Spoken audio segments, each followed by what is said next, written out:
सलाम ख़वातीन व हज़रात, welcome back to another episode of thought behind things. आप लोगों को पता है हमारी सीरीज़ चल रही है एंडेवर पाकिस्तान के साथ, जिसमें नॉर्मली तो हम स्टार्टअप्स और बिजनेसेस को ढूंढ रहे हैं और हम देख रहे हैं कि कौन से ऐसे डिसरप्टिव बिजनेसेस हैं जो कि हमें लगता है कि पाकिस्तान की सबसे एक्साइटिंग है। लेकिन उसी के साथ साथ जैसा कि मैं बहुत इंटरेस्टेड हूँ दो चीज़ों में। एक तो मैं स्टार्टअप के साथ स्टैंड अप इंडस्ट्री में बड़ा इंटरेस्टेड हूँ कि पाकिस्तान के अंदर स्टैंड अप कॉमेडी क्यों पॉपुलराइज़ नहीं हो सकी। हमारा मीम गेम्स हमारी जो है ना वो रीजन में बेस्ट हैं। जंगों में भी हम मीम्स बना रहे होते हैं। हमारे कॉमेडियंस भी जो हैं वो बेहतरीन काम कर रहे हैं, but somehow we haven't been able to convert that into a mainstream commercial monetizable industry. And I think comedy is an incredible way to talk about a lot of social conflicts as well, जो कि हमारे यहाँ लोगों को बहुत emotional कर देते हैं। कॉमेडी के थ्रू आप एक्चुअली बड़े प्यार प्यार से लोगों को मुआशरे के मसाइल के बारे में भी बता सकते हैं। आप बहुत सारी अनकंफर्टेबल बातें भी कर सकते हैं। But more importantly I think comedy can be an incredible way to spread soft power all across the world, as we saw with India के कॉमेडियंस जो हैं वो ग्लोबलाइज हो गए हैं। मैक्स अमीनी की बात करें तो is an Irani, he spreads a lot of Irani culture through his comedy shows as well. तो जनरली ये चीज़ हम देखते हैं। पाकिस्तान में अनफॉर्चुनेटली हमारा कोई ब्रेकआउट नहीं हो सका। एक पर्टिकुलर साहब हैं जो कि मैं उनका बहुत बड़ा फ़ैन रहा हूँ, और जैसा कि मैंने आपको लास्ट टाइम भी बताया था कि मेरी ज़िंदगी में आजकल दो ही इंटरेस्ट एरियाज़ हैं। स्टार्टअप्स को तो मैं देखता ही देखता हूँ, बिजनेसेस को, और साथ में माइंडलेसली रील्स को स्क्रॉल करता हूँ। तो उस माइंडलेस स्क्रॉलिंग के अंदर तीन चार ऐसे लोग हैं जिनको मैं एक्टिवली फॉलो कर रहा होता हूँ। एक उसमें से अब्बास बुखारी साहब हैं, जिनको आई एम श्योर आप सब लोगों ने देखा है। पिछले 2 साल में तकरीबन इन्होंने 7,18,000 लोगों को ऑलरेडी अपना फॉलोअर बना लिया हुआ है, and that's just the people who actually follow him. अगर आप एग्रीगेट देखें तो माय अंडरस्टैंडिंग है इसके at least tens of millions of Pakistanis have seen his work. It is absolutely incredible, not just in terms of the raw comedy जो उसके अंदर है, but in a lot of them, बल्कि रिसेंटली तो बहुत ज़्यादा ही is talking about serious social issues, gender issues. उसकी वो बड़े एक सटल ऐसे तरीके से बात करते हैं जिस पे लोग जो है ना लड़ाइयाँ नहीं शुरू कर देते, बल्कि वो एक्चुअली आके उसको समझते भी हैं। That's as I always say कि कॉमेडी जो है ना वो हमेशा एक बड़े दिमाग वाले बंदे का काम है, क्योंकि उसको बहुत सारी चीज़ें समझ के एक कॉमेडिक स्टाइल में लेकर आना होता है। Despite the best efforts of governments to move the world apart, entrepreneurs are bringing us closer together as we see innovation literally everywhere. The reason I love Endeavor so much is you realize that you could create something anywhere. Companies can also come from anywhere. It can come from Brazil, it can come from Mexico, it can come from Istanbul. If you're ambitious, go to Europe, get a job, or to the US. But you're mega ambitious, stay home and build.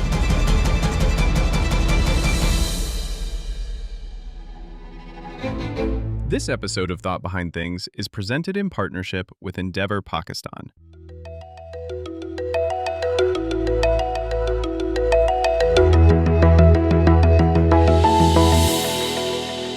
Abbas भाई, सबसे पहले तो thank you so much for joining and taking the time out. Thank you so much Muzammil भाई for having. मुझे लगता है काफ़ी time से ड्यू था ये, और finally we are having it. 100%। मैं थोड़ा सा स्टार्ट करूँगा। पहले तो ज़रा आपको समझना चाहूँगा कि where were you born and early life आपने कहाँ पे गुजारी, and what were some of the major themes do you think growing up that has enabled you के जो आज आपकी सक्सेस है both in terms of comedy and content, उसको एनेबल किया उन्होंने? I was born in Jung. So Jung is a district currently, लेकिन actually छोटा शहर है और ये फैसलाबाद डिवीज़न में है। और छोटी सी इस शहर की हिस्ट्री भी ये है कि पहले Jhang used to be a division और फैसलाबाद उसकी डिस्ट्रिक्ट होता था। लेकिन आहिस्ता जंग सुकड़ता गया और जंग के अंदर से मल्टीपल डिस्ट्रिक्ट्स निकल गए, फैसलाबाद डिवीज़न बन गया और अब जंग उसके अंदर एक डिस्ट्रिक्ट है। तो मैं पैदा जंग में हुआ था।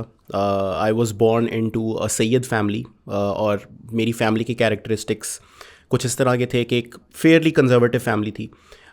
एक और चीज़ जो बहुत इंपॉर्टेंट डिटेल है मेरे बचपन की, ये कि मैं 3 बहनों के बाद पैदा हुआ था। मेरे से पहले 3 बहनें थीं और उसके बाद मैं पैदा हुआ था। तो उसकी वजह से मैं एक बड़ा सेलिब्रेटेड और एक पैम्पर्ड बच्चा था, क्योंकि आपको पता है कि बेटे की एक ज़रूरत हाउस होल्ड के अंदर और उसकी कितनी डेस्परेशन होती है हमारे देसी घरों के अंदर, तो वो मैंने आके पूरी की थी। मैंने नहीं की थी, बस हो गई थी, मेरा कंट्रोल नहीं था उसमें आने में लेकिन ये एक ऐसी चीज़ है जो कि मेरे बचपन के एक्सपीरियंस को बहुत ज़्यादा डिफ़ाइन करती है।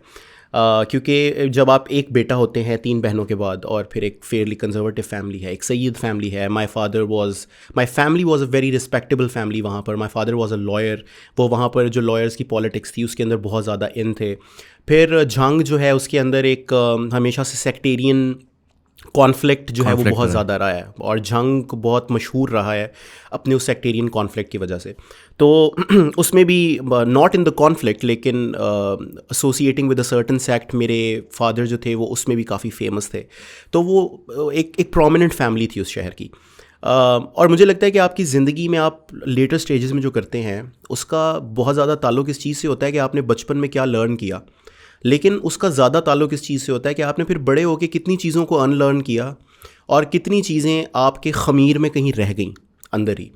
तो लर्निंग तो आपकी ज़िंदगी में आप जो बनते हैं अपनी लेट 20s में, अर्ली 30s में, तो उसमें लर्निंग का एक बहुत बड़ा हिस्सा होता है आपके बचपन में। लेकिन वही लर्निंग डिसाइड करती है कि बड़े होकर आप क्या क्या अनलर्न करेंगे और क्या प्रोसेस होगा जिसके थ्रू आप उन चीज़ों को अनलर्न करेंगे। तो speaking as a content creator, मुझे लगता है कि आपका कंटेंट बहुत ज़्यादा फिर डिफाइंड होता है आपके उन्हीं एक्सपीरियंसेस से जो कि आपने किए होते हैं। उन एक्सपीरियंसेस को लेट गो किया होता है, क्रिटिकली सोचा होता है, घर में झगड़े किए होते हैं, कॉन्वर्जेशंस की होती हैं, डिबेट्स की होती हैं अबाउट सर्टन आइडियाज़। उनसे आपकी आइडेंटिटी, पर्सनैलिटी फिर इवेंचुअली शेप होती है और आप फिर एक 28, 29, 30 साल के मर्द बनते हैं जो कि हम इस वक्त बन चुके हैं।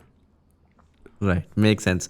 2-3 चीज़ें मैं इसमें पहले पूछना चाहूँगा। मुझे बताएं कि इस वक्त तो आप लाहौर में, राइट? जी, आपकी फैमिली, ओवरऑल फैमिली यहाँ पर है, या are you living here alone and your parents and others are back in Jhang? नहीं, मेरी पूरी फैमिली लाहौर में शिफ्ट हो गई थी इन 2015 जब मैं लाहौर आया था फॉर माय यूनिवर्सिटी।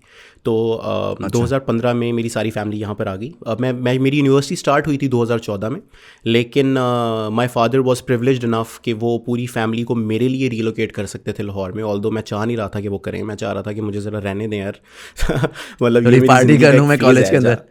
हाँ, मुझे थोड़ी सी पार्टी करने दें, थोड़ी सी मुझे आज़ादी करने दें।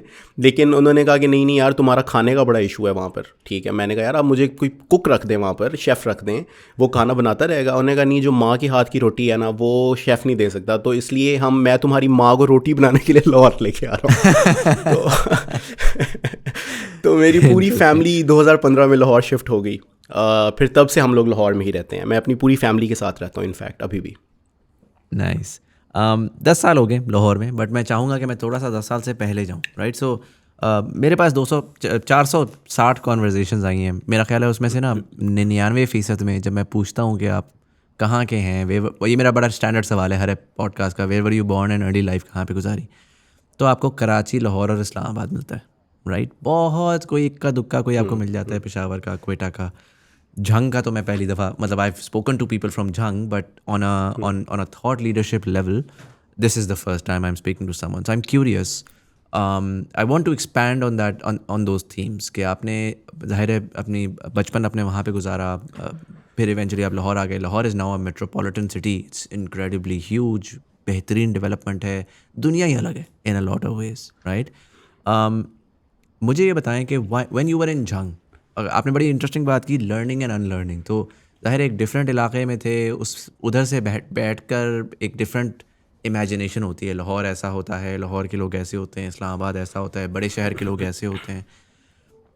What was your world view coming into Lahore, जो कि झंग ने बनाया as a smaller city and seemingly isolated from mainstream Pakistan in that way? मुझे लगता है कि ये चीज़ बहुत ज़्यादा इस चीज़ के ऊपर भी डिपेंड करती है कि आप एज अ फैमिली क्या बैकग्राउंड रखते हैं। मुझे लगता है झंग में एक मेरे जैसे रहने वाले बच्चे का, जिसके बहुत फ्रीक्वेंटली लाहौर में उसका आना जाना होता था, ठीक है, कि आप साल में आपके 3, 4, 5 दफ़ा आप लाहौर आ जाते हैं, उसमें से एक दफ़ा तो आप शॉपिंग के लिए भी आ जाते हैं। मुझे लगता है इस आपका जो वर्ल्ड व्यू होता है या फिर किसी एक जगह के बारे में एक परसेप्शन होता है, उसका बहुत ज़्यादा ताल्लुक आपके प्रिविलेज से होता है कि आप कितने प्रिविलेज थे अपने बचपन में। तो शायद जंग में किसी एक लोअर मिडिल क्लास फैमिली या फिर एक लोअर क्लास फैमिली के बच्चे का जो परसेप्शन होगा लाहौर के बारे में, उससे मेरा थोड़ा सा मुख्तलिफ था, क्योंकि मैंने आपको जैसे बताया कि भी I came from a well to do family, exposure बहुत फ़र्क था, ठीक है। फिर मेरी बहनें, मेरे से बड़ी बहनें थी, तो मेरे वालिद साहब ने मेरी सारी बहनों को जंग से बाहर भेजा पढ़ने के लिए, ठीक है। तो मेरी जो एक बहन थी वो यूईटी लाहौर में आकर उन्होंने इंजीनियरिंग की, सॉफ्टवेयर इंजीनियरिंग की यहाँ से। मेरी जो उनसे बड़ी बहन थी वो फैसलाबाद में पढ़ी। तो उसकी वजह से ये था कि हमें एक आइडिया वहाँ पर रहते हुए भी सॉर्ट ऑफ था कि लाहौर में लाइफ कैसी है, आप जब लाहौर में जाते हैं आपको क्या एक्सपेक्ट करना होता है, एज अ स्टूडेंट आप वहाँ पे क्या एक्सपेक्ट करेंगे जब आप जाएंगे, किस तरह के लोगों से मिलेंगे। लेकिन मुझे लगता है कि फिर भी जब आप फिज़िकली ख़ुद एक जगह के ऊपर आते हैं तो उसमें बहुत ज़्यादा फ़र्क होता है। इसमें दूसरा फैक्टर ये भी था कि मैं जंग में था, लेकिन मैं मैंने ओ लेवल और ए लेवल किया था, ठीक है। तो आप जब कैम्ब्रिज स्ट्रीम के अंदर छोटे शहरों के अंदर भी पढ़ रहे होते हैं तो वहाँ पर भी एक एक्सपोजर आपका मुख्तलिफ होता है एज़ कम्पेयर टू जिन बच्चों ने मैट्रिक या एफएससी किया होता है वहाँ पर, ठीक है। और उसकी वजह से भी काफ़ी ज़्यादा ये होता था कि लाहौर में आना जाना डिफरेंट ओलंपियाड्स में, डिफरेंट साइंस एग्जीबिशंस वगैरह के अंदर वो होता था। Thirdly I was a public speaker बहुत छोटी एज से। सो मैंने 10th, 11th और 12th इन तीनों सालों में आई वाज जो चीफ़ मिनिस्टर पंजाब कॉम्पिटिशन्स होते थे उस टाइम पे, जो शहबाज शरीफ उस वक्त चीफ़ मिनिस्टर पंजाब थे और वो ऑर्गेनाइज़ करते थे, मैं उनमें पार्टिसिपेट करता था। I was declared the best Urdu speaker of Punjab for 3 consecutive years जंग से होके। तो उसकी वजह से मेरा एक्सपोजर बहुत डिफरेंट था एक लेट्स से एवरेज जंग के बच्चे से, जिसकी वजह से मुझे लाहौर में फ़िट इन करने में बहुत ज़्यादा इनिशियली प्रॉब्लम नहीं हुआ। लेकिन फिर भी एक डिफरेंस था, क्योंकि मैं जिस इंस्टीट्यूशन में आया था यहाँ पर UCL, it is a distance learning college जो कि यूनिवर्सिटी ऑफ लंदन का एक्सटर्नल प्रोग्राम यहाँ पर पढ़ाते हैं। वो काफ़ी लीटेस्ट स्कूल है UCL जो है, और वहाँ पर मोस्टली बच्चे वो आते हैं जिनके ग्रेड्स बहुत बुरे आए होते हैं और उनके पास पैसे वाफिर होते हैं, तो उनके पास जब उनको लम से हर जगह से रिजेक्शन आ जाती है तो वो UCL आ जाते हैं। मुझे आज तक नहीं पता मैं UCL क्यों गया था, क्योंकि मेरे बहुत अच्छे ग्रेड्स थे A लेवल में, मेरे स्ट्रेट एज थे A लेवल के अंदर, मेरा 1 A स्टार था, 3 A's थे, बहुत अच्छा रिजल्ट था। लेकिन वो मेरा एक दोस्त था जो कि पहले से यहाँ पे आया हुआ था जंग से, उसने मुझे बेसिकली वर्गलाया और उसने मुझे कहा कि यार ब्रो क्या बात है यार, तू आ जा, ठीक है, तू छोड़ लम्स को साइड पे कर, तू इधर आ। तो वहाँ पर थोड़ा सा एक्सपीरियंस डिफरेंट था, क्योंकि वहाँ पर जितने बच्चे आए हुए थे वो LGS से आए हुए हैं, HSN से आए हुए हैं, बीकन हाउस डिफेंस से आए हुए हैं, या फिर आपके बाकी जो थोड़े से इलीट स्कूल्स हैं टू से लाहौर के अंदर, वहाँ से आए हुए हैं। तो जितना भी एक प्रिविलेज्ड बैकग्राउंड हो आपका, आप आए एक छोटे शहर से ही होते हैं, तो वहाँ पर आपको फिट इन होने में बहरहाल टाइम लग जाता है। लेकिन मेरा UCL एक्सपीरियंस इस वजह से भी डिफरेंट था कि मेरी वहाँ पर ज़्यादा दोस्तियाँ HSN के लड़कों से नहीं हुई या LGS डिफेंस के लड़कों से नहीं हुई। मेरी वहाँ पर ज़्यादा दोस्तियाँ मंडी बहाउद्दीन, सरगोधा, बहावल नगर, बहावलपुर, जो यहाँ से लड़के आए हुए थे, मैंने वहाँ पर भी उनके साथ ज़्यादा कनेक्ट किया। And I was fortunate enough कि मैंने बहुत अर्ली ये डिसाइड कर लिया कि यार मेरा यही गैंग है, दोस्ती मैं इनके साथ ही करूँगा, मैं सबसे मिलूँगा, मैं सबसे बात करूँगा, मुझे किसी से कोई मसला नहीं है, मैं सारा जो चीज़ मुझे जहाँ से पिक करनी है वो मैं करूँगा। लेकिन जो मेरे यार हैं ना वो यही हैं, क्योंकि छोटे शहर का लड़का सबसे ज़्यादा रेजोनेट एक छोटे शहर के लड़के से ही करता है इवेंचुअली, और वो ट्रस्ट भी उसको ज़्यादा करता है। और मुझे लगता है I think that paid of. मैं अपनी आइडेंटिटी बरकरार रख सका उस जगह के ऊपर भी। मैंने कहीं पर भी जो अपनी कोर थी उसको कंटेमिनेट नहीं होने दिया कुछ चीज़ों से, जो कि मुझे लगता है आज तक मेरे साथ चल रही है, और वो बहुत रिफ्लेक्ट करती है मेरे इस वक्त काम के अंदर भी जो मैं कर रहा हूँ। Very interesting. ये आपने पर्सनली बहुत इंटरेस्टिंग बात बोली, because I see a lot of people जो लम्स जाते हैं, बड़ी यूनिवर्सिटीज़ में जाते हैं, और वो पहली फुर्सत में देखते हैं तो हमेशा ना एक एस्पिरेशनल हायरार्की होती है हर जगह के ऊपर, कौन सी गाड़ी में आ रहा है, किस तरह टिशम टुशम है, किस तरह से अंग्रेज़ी बोल रहा है, और फिर everybody begins to gravitate towards them, चाहे वो जो भी बोले वो बर्गर है, ये है, वो है, बट दिमाग में ना वो चाह रहा होता है कि यार मैं भी किसी तरह ये बन जाऊँ। 100%। And it's very very important to find your community. Otherwise I feel like कि मैंने यूनिवर्सिटी में बहुत सारे लोग देखे हैं जो कि सबकॉन्शियस इनसिक्योरिटीज़ में मुब्तला होते हैं और वो पूरी ज़िंदगी उन तक चलती है, जिसमें वो बस कॉन्स्टेंटली एक कंपटीशन में होते हैं वैलिडेशन बिल्कुल सही सीकिंग बात। कि यार मैं जो है ना वो जो एक कामरान था ना लम्स वाला टाइप, तो उसको मैं वैलिडेट करूँ कि देखो मैं भी सक्सेसफुल। हालांकि you don't have to validate to anyone, right? Like and this goes very far, compete with yourself. And this goes very far. मतलब मैंने ये देखा है यूनिवर्सिटी के अंदर अपने के कामरान टू कोर्ट के कामरान है कोई, ठीक है, तो वो अपनी BMW पे आता था और उसके पास हैवी बाइक्स भी थे, ठीक है। कामरान था परले दर्जे का नल्ला, ठीक है, कुछ उसको ना पढ़ाई का पता है ना उसके अंदर अकल मौत है ना कुछ, लेकिन पापा ने बस गाड़ी शाड़ी ले दी है, बस लेकिन ठीक है। हाँ, कामरान इंटिमिडेटिंग है, ठीक है। तो लेट्स से UCL में एक अब्बास है, वो कामरान को देख रहा है, अब्बास कामरान से इंटिमिडेट हो गया है और वो उससे वैलिडेशन सीख कर रहा है through out. 10 years down the line Abbas grow कर गया, ठीक है, अब्बास ने ज़िंदगी में कुछ ना कुछ अचीव कर लिया है। कामरान वही नल्ला है, या शायद उसके बाप ने अब उसे BMW भी ले लिया और बाइक भी ले लिया। लेकिन मैं आपको मजाक नहीं कर रहा, ये इतनी ख़तरनाक चीज़ है वैलिडेशन, कि उस पॉइंट पे भी अगर कामरान की वैलिडेशन आपको मिल जाए ना 10 साल बाद, जब आप कुछ हो और कामरान कुछ भी नहीं है, आपको वो उस पॉइंट पे भी अच्छी लगेगी, क्योंकि बहुत मुश्किल है उसे ब्रेक अवे करना, उससे निकाल पाना अपने आप को। स्पेशली बड़ी इंप्रेशनेबल एज है ना वो, फिर Yes. आपको पूरी ज़िंदगी चलती है।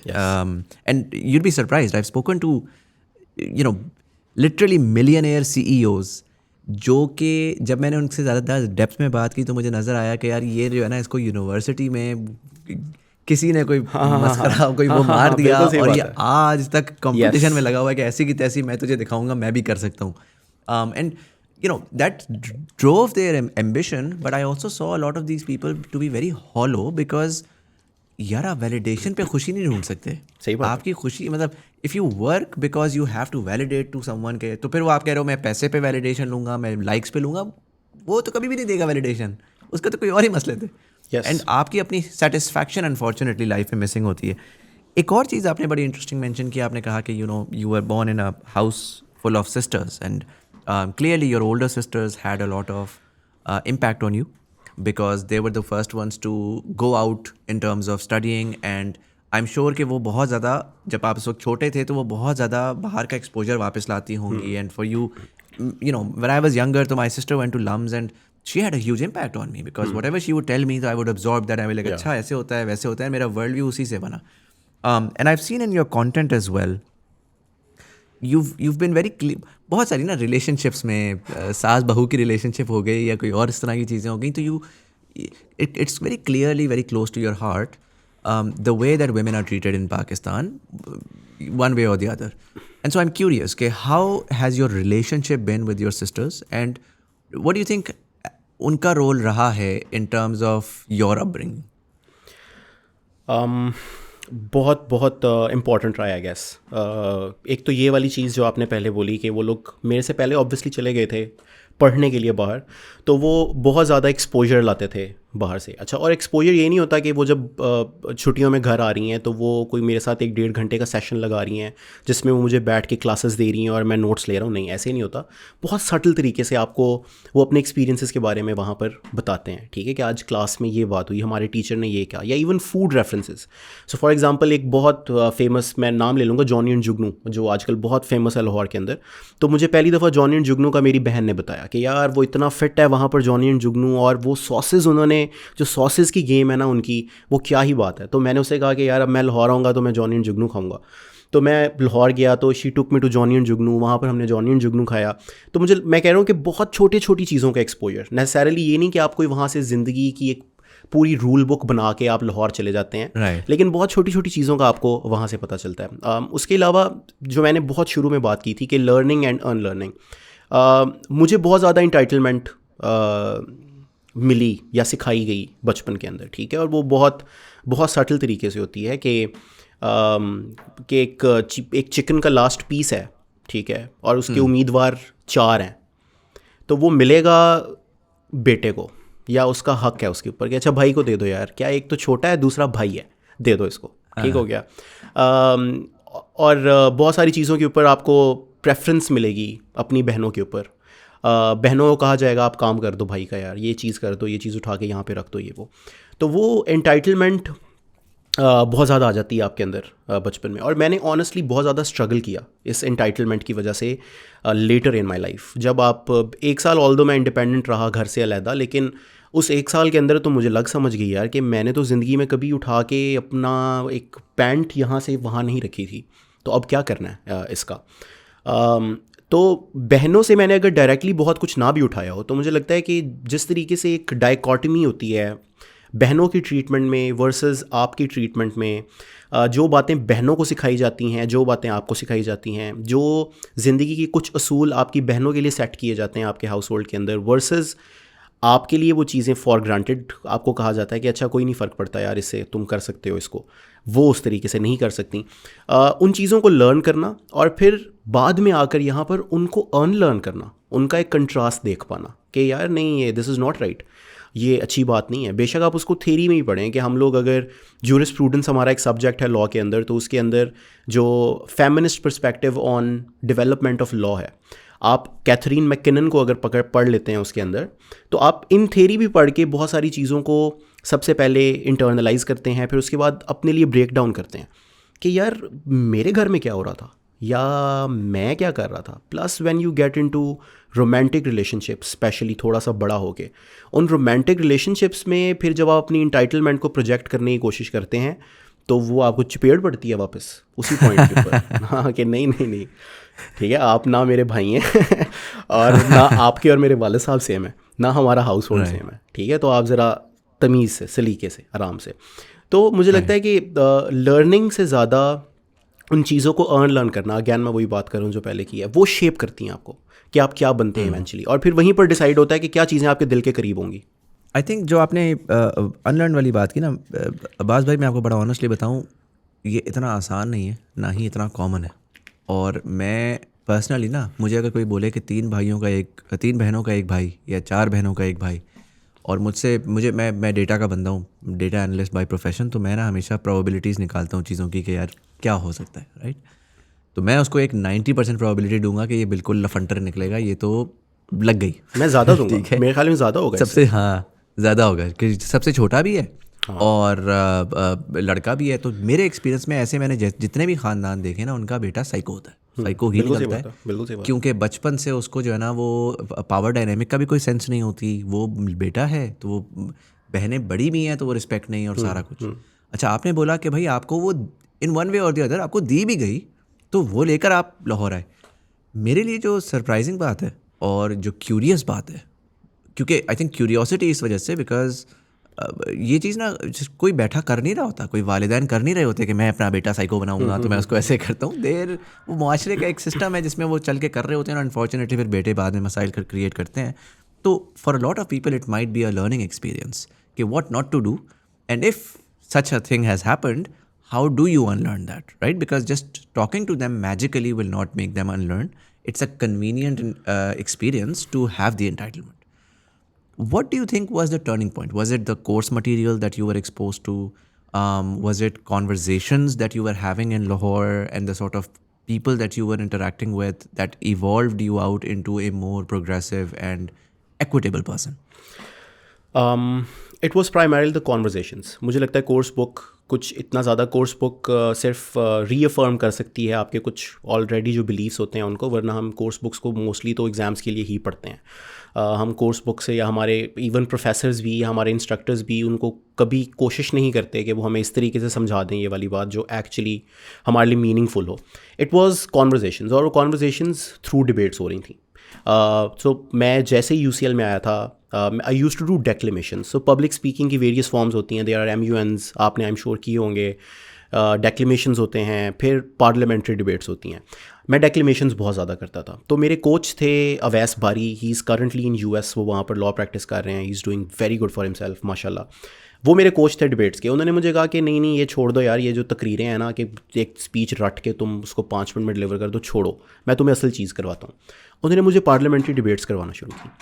पार्लियामेंट्री डिबेट्स मेरे लिए इन terms of perspective life changing था, क्योंकि उसमें ये था कि एक तो पार्लियामेंट्री टूर्नामेंट्स बहुत फ्रीक्वेंटली होते थे, एटलीस्ट हमारे टाइम पे तो होते थे, आई गेस अभी भी होते होंगे। हर वीकेंड के ऊपर सितंबर से लेके अप्रैल तक डिबेट सीज़न होता था और हर वीकेंड के ऊपर एक डिबेट टूर्नामेंट होता था जिसके ऊपर हम जाके पार्टिसिपेट कर रहे होते थे। और डिबेट जो सर्किट था लाहौर का स्पेशली, वो बहुत प्रोग्रेसिव था, ठीक है। और कुछ एस्पेक्ट्स में तो रेडिकल भी था बहुत सारी चीज़ों को लेके, कि एक सिर्फ सर्टन टाइप ऑफ आर्ग्यूमेंटेशन यहाँ पर एक्सेप्टेबल थी।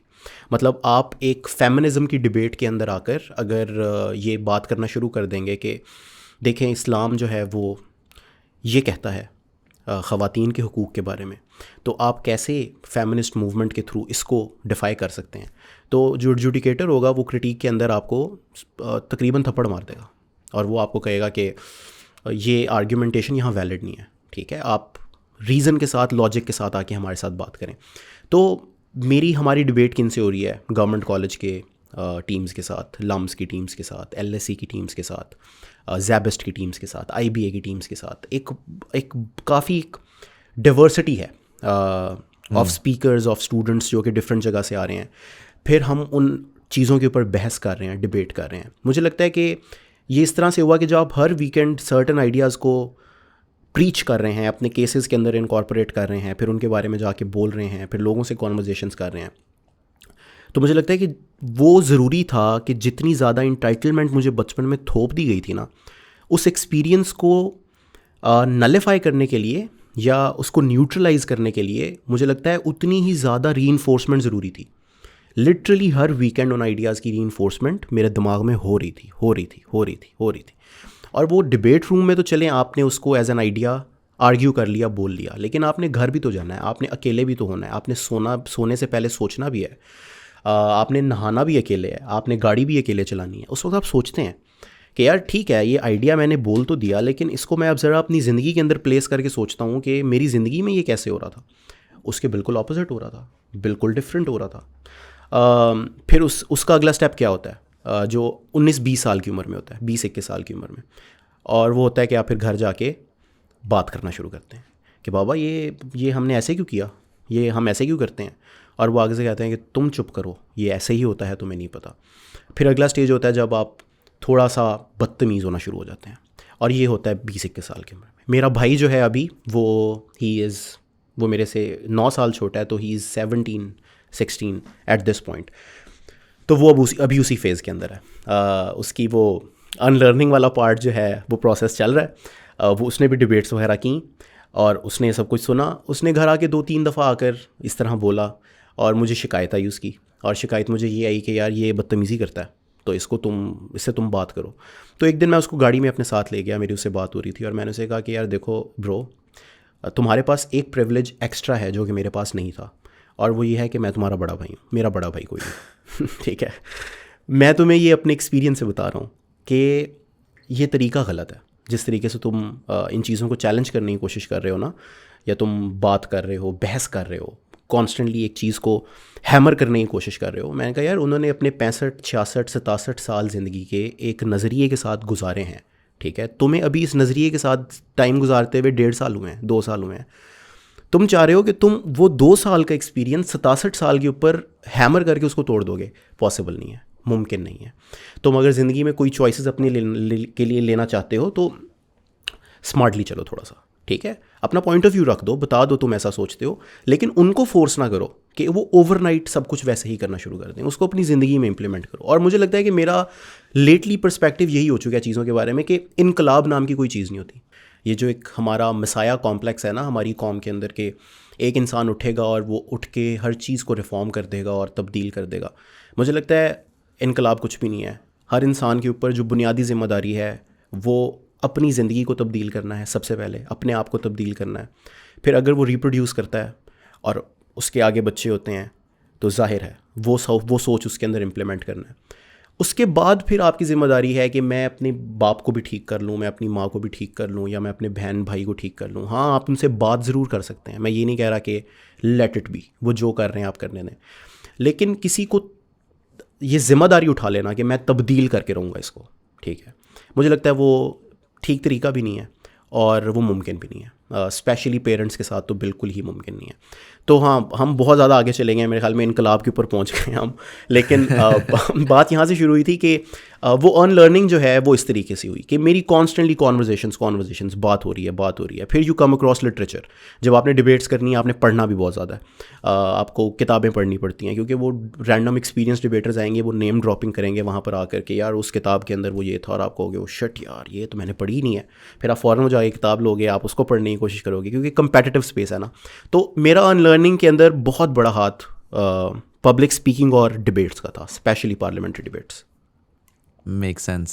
I'm curious now. So I'm creating a profile in my mind, right? And the person that I'm seeing and the person that's become on Instagram, अब ये divergence आ रही है, right? So I'm seeing this very passionate person who और जो आपने ये सारी बात बोली ना, I think जो उसमें core aspect है वो critical thinking का है, कि जो आपने I think principally अपना लिया कि भाई मैंने हर चीज़ को पहले critically डिकन्स्ट्रक्ट करना है और फिर उसमें से रैशनली उसको राइट एंड रॉन्ग को आइडेंटिफाई करके एक फ्रेमवर्क बनाना है, जो कि अनफॉर्चुनेटली हमारे यहाँ वो जनरेशनल ट्रॉमा और वो एक फ़ोटोकॉपी मशीन की तरह बस भीड़ चाल में लोग लगे रहते हैं। Nobody is really stopping and thinking कि यार ठीक है ये तरीका बताया गया है, बट क्या ये सही भी है, या there is a better way to do things. And so that sort of enlightenment when you graduated in 2017. And your content journey started in 2023. Yes? Yeah. So run me through the 6 years कि जो एक lawyer है जो कि लाहौर में आया है, debates कर रहा है, जाहिर है उसका एक नेटवर्क भी बन चुका हुआ है, एंड जब आप इस किस्म के नेटवर्क में घूमते हैं, जब आप इस किस्म का एक एक्सपीरियंस लेकर आते हैं, एक फ्रेश ग्रेजुएट जो है ना जनरली, जिसके अंदर क्रिटिकल थिंकिंग एबिलिटी भी होती है, तो वो बड़ा पैशनेट भी होता है कि यार चलो आओ जी आओ, हम अब तो दुनिया हम नहीं बदलनी है ना, हम ही तो थे, हमारा ही तो वेट हो रहा था। सो नया अब्बास निकलता है यूनिवर्सिटी से और वो कहता है कि जी चलो जी आओ दुनिया बदलें। What do you do with the next 6 years?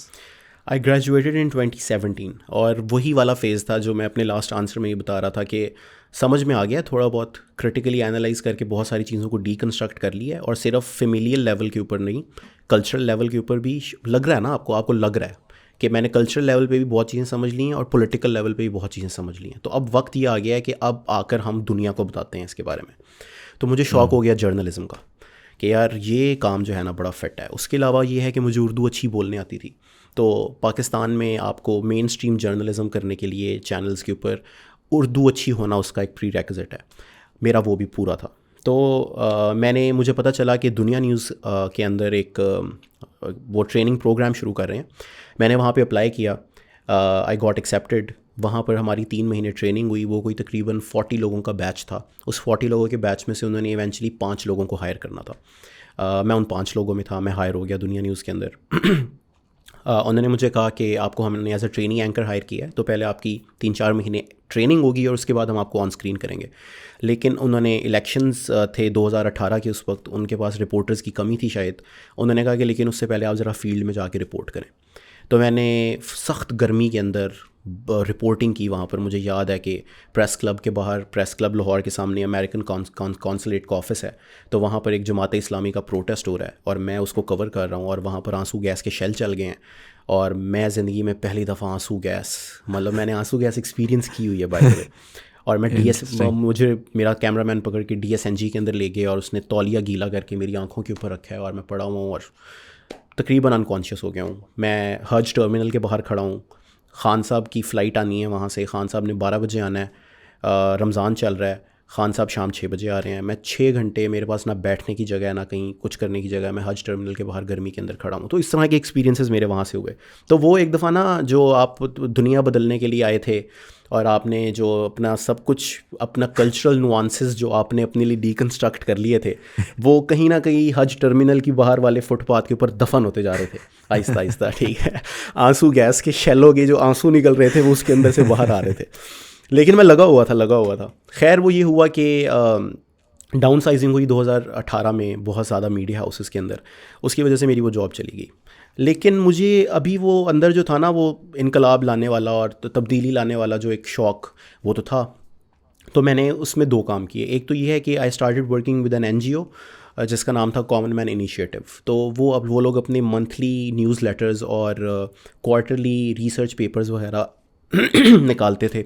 तो मैं वहाँ पर एज अ रिसर्चर भी था, मैं एट टाइम्स लिख भी लेता था, मेरा कुछ ना कुछ पब्लिश भी हो जाता था वहाँ पर। उसके साथ मैं डिबेट्स कोच कर रहा था to keep the money coming, जो मुझे मिल जाती थी 1-2 स्कूल्स के अंदर। साथ में सीरियस कंटेंट बना रहा था, ठीक है। तो मेरी इंटरनेट के ऊपर जो फर्स्ट वीडियो थी, इफ़ यू आस्क, वो थी स्टूडेंट सॉलिडारिटी मार्च के ऊपर। जो स्टूडेंट सॉलिडारिटी मार्च 2019 में यहाँ पर कुछ लेफ्टिस्ट पार्टीज़ ने लाहौर की एक मार्च किया, जो कि कंट्रोवर्शियल भी फॉर सर्टेन रीजंस बाद में बहुत ज़्यादा हो गया था। मैंने उसको कवर किया और मैंने एक 25 मिनट्स की वीडियो बनाई फेसबुक के ऊपर और यूट्यूब पे भी शायद उसको पोस्ट किया, जिसमें मैंने पूरा डीकंस्ट्रक्ट किया कि स्टूडेंट यूनियंस पाकिस्तान में क्यों बने थे, फिर स्टूडेंट यूनियंस ने क्या क्या पॉलिटिकल फीट्स अचीव किए, फिर क्यों वो बंद हो गए, आज स्टूडेंट यूनियंस को क्यों होना चाहिए। तो मैं इस तरह का कंटेंट कर रहा था और कर नहीं रहा था सॉर्ट ऑफ, महीने में एक वीडियो लगा देता था, 2 महीने बाद एक वीडियो लगा देता था। लेकिन मुझे नहीं पता था कि एल्गोरिदम्स इस तरह काम नहीं करते, आपको कंसिस्टेंट होना पड़ता है, आपको बार बार कंटेंट देना पड़ता है ताकि एल्गोरिदम्स आपको सीरियस लें, आपका कंटेंट जो है वो पुश हो। लेकिन मैं ऐसा कर नहीं रहा था। तो ये 2023 तक हो रहा था और 2023 में फिर मैंने शॉर्टर फॉर्म कंटेंट बनाया। और ये वही एवोल्यूशन थी जो कि मैं आपको अभी बता रहा था कि पहले मुझे लग रहा था इनकलाब मुमकिन है, ठीक है, तो इसलिए आप बम्बार्ड करने की कोशिश करते हैं तब विद योर थॉट, योर नज़रिया, योर पर्सपेक्टिव। 2023 तक मुझे समझ में आ गया था कि नहीं, ज़ाती सतह तक ठीक है, लोगों को अगर बताना भी है उस चीज़ के बारे में तो कीप इट सटल, ठीक है। कोई सॉफ्ट मीडियम देख लो, किसी सॉफ्ट मीडियम से लोगों को बताओ, शॉर्टर मीडियम देख लो which turned out to be reels, और अपना काम करो। और मैंने शुरू में ऑनेस्टली मैं यहाँ पर कोई चंद्रशेखर आज़ाद या भगत सिंह नहीं बन के बैठ रहा। मैंने जब रील्स भी बनाना शुरू की वहाँ पर इंस्टाग्राम के ऊपर, मेरे बिल्कुल कोई love to attend one of your stand-up comedy shows, man. I'm sorry, आपका फ्लो मैंने ब्रेक कर दिया। तो मैंने जब रील्स बनाना शुरू की तो मुझे बिल्कुल ये उसमें नहीं था कि यार कि ओहो मैं ये आइडियाज़ उसमें डिस्कस करूँगा, नहीं। मैंने बहुत रैंडम चीज़ें भी बनाई हैं, ठीक है, बहुत रैंडम चीज़ जो दिमाग में आता था मैं बना के रील पोस्ट कर देता था।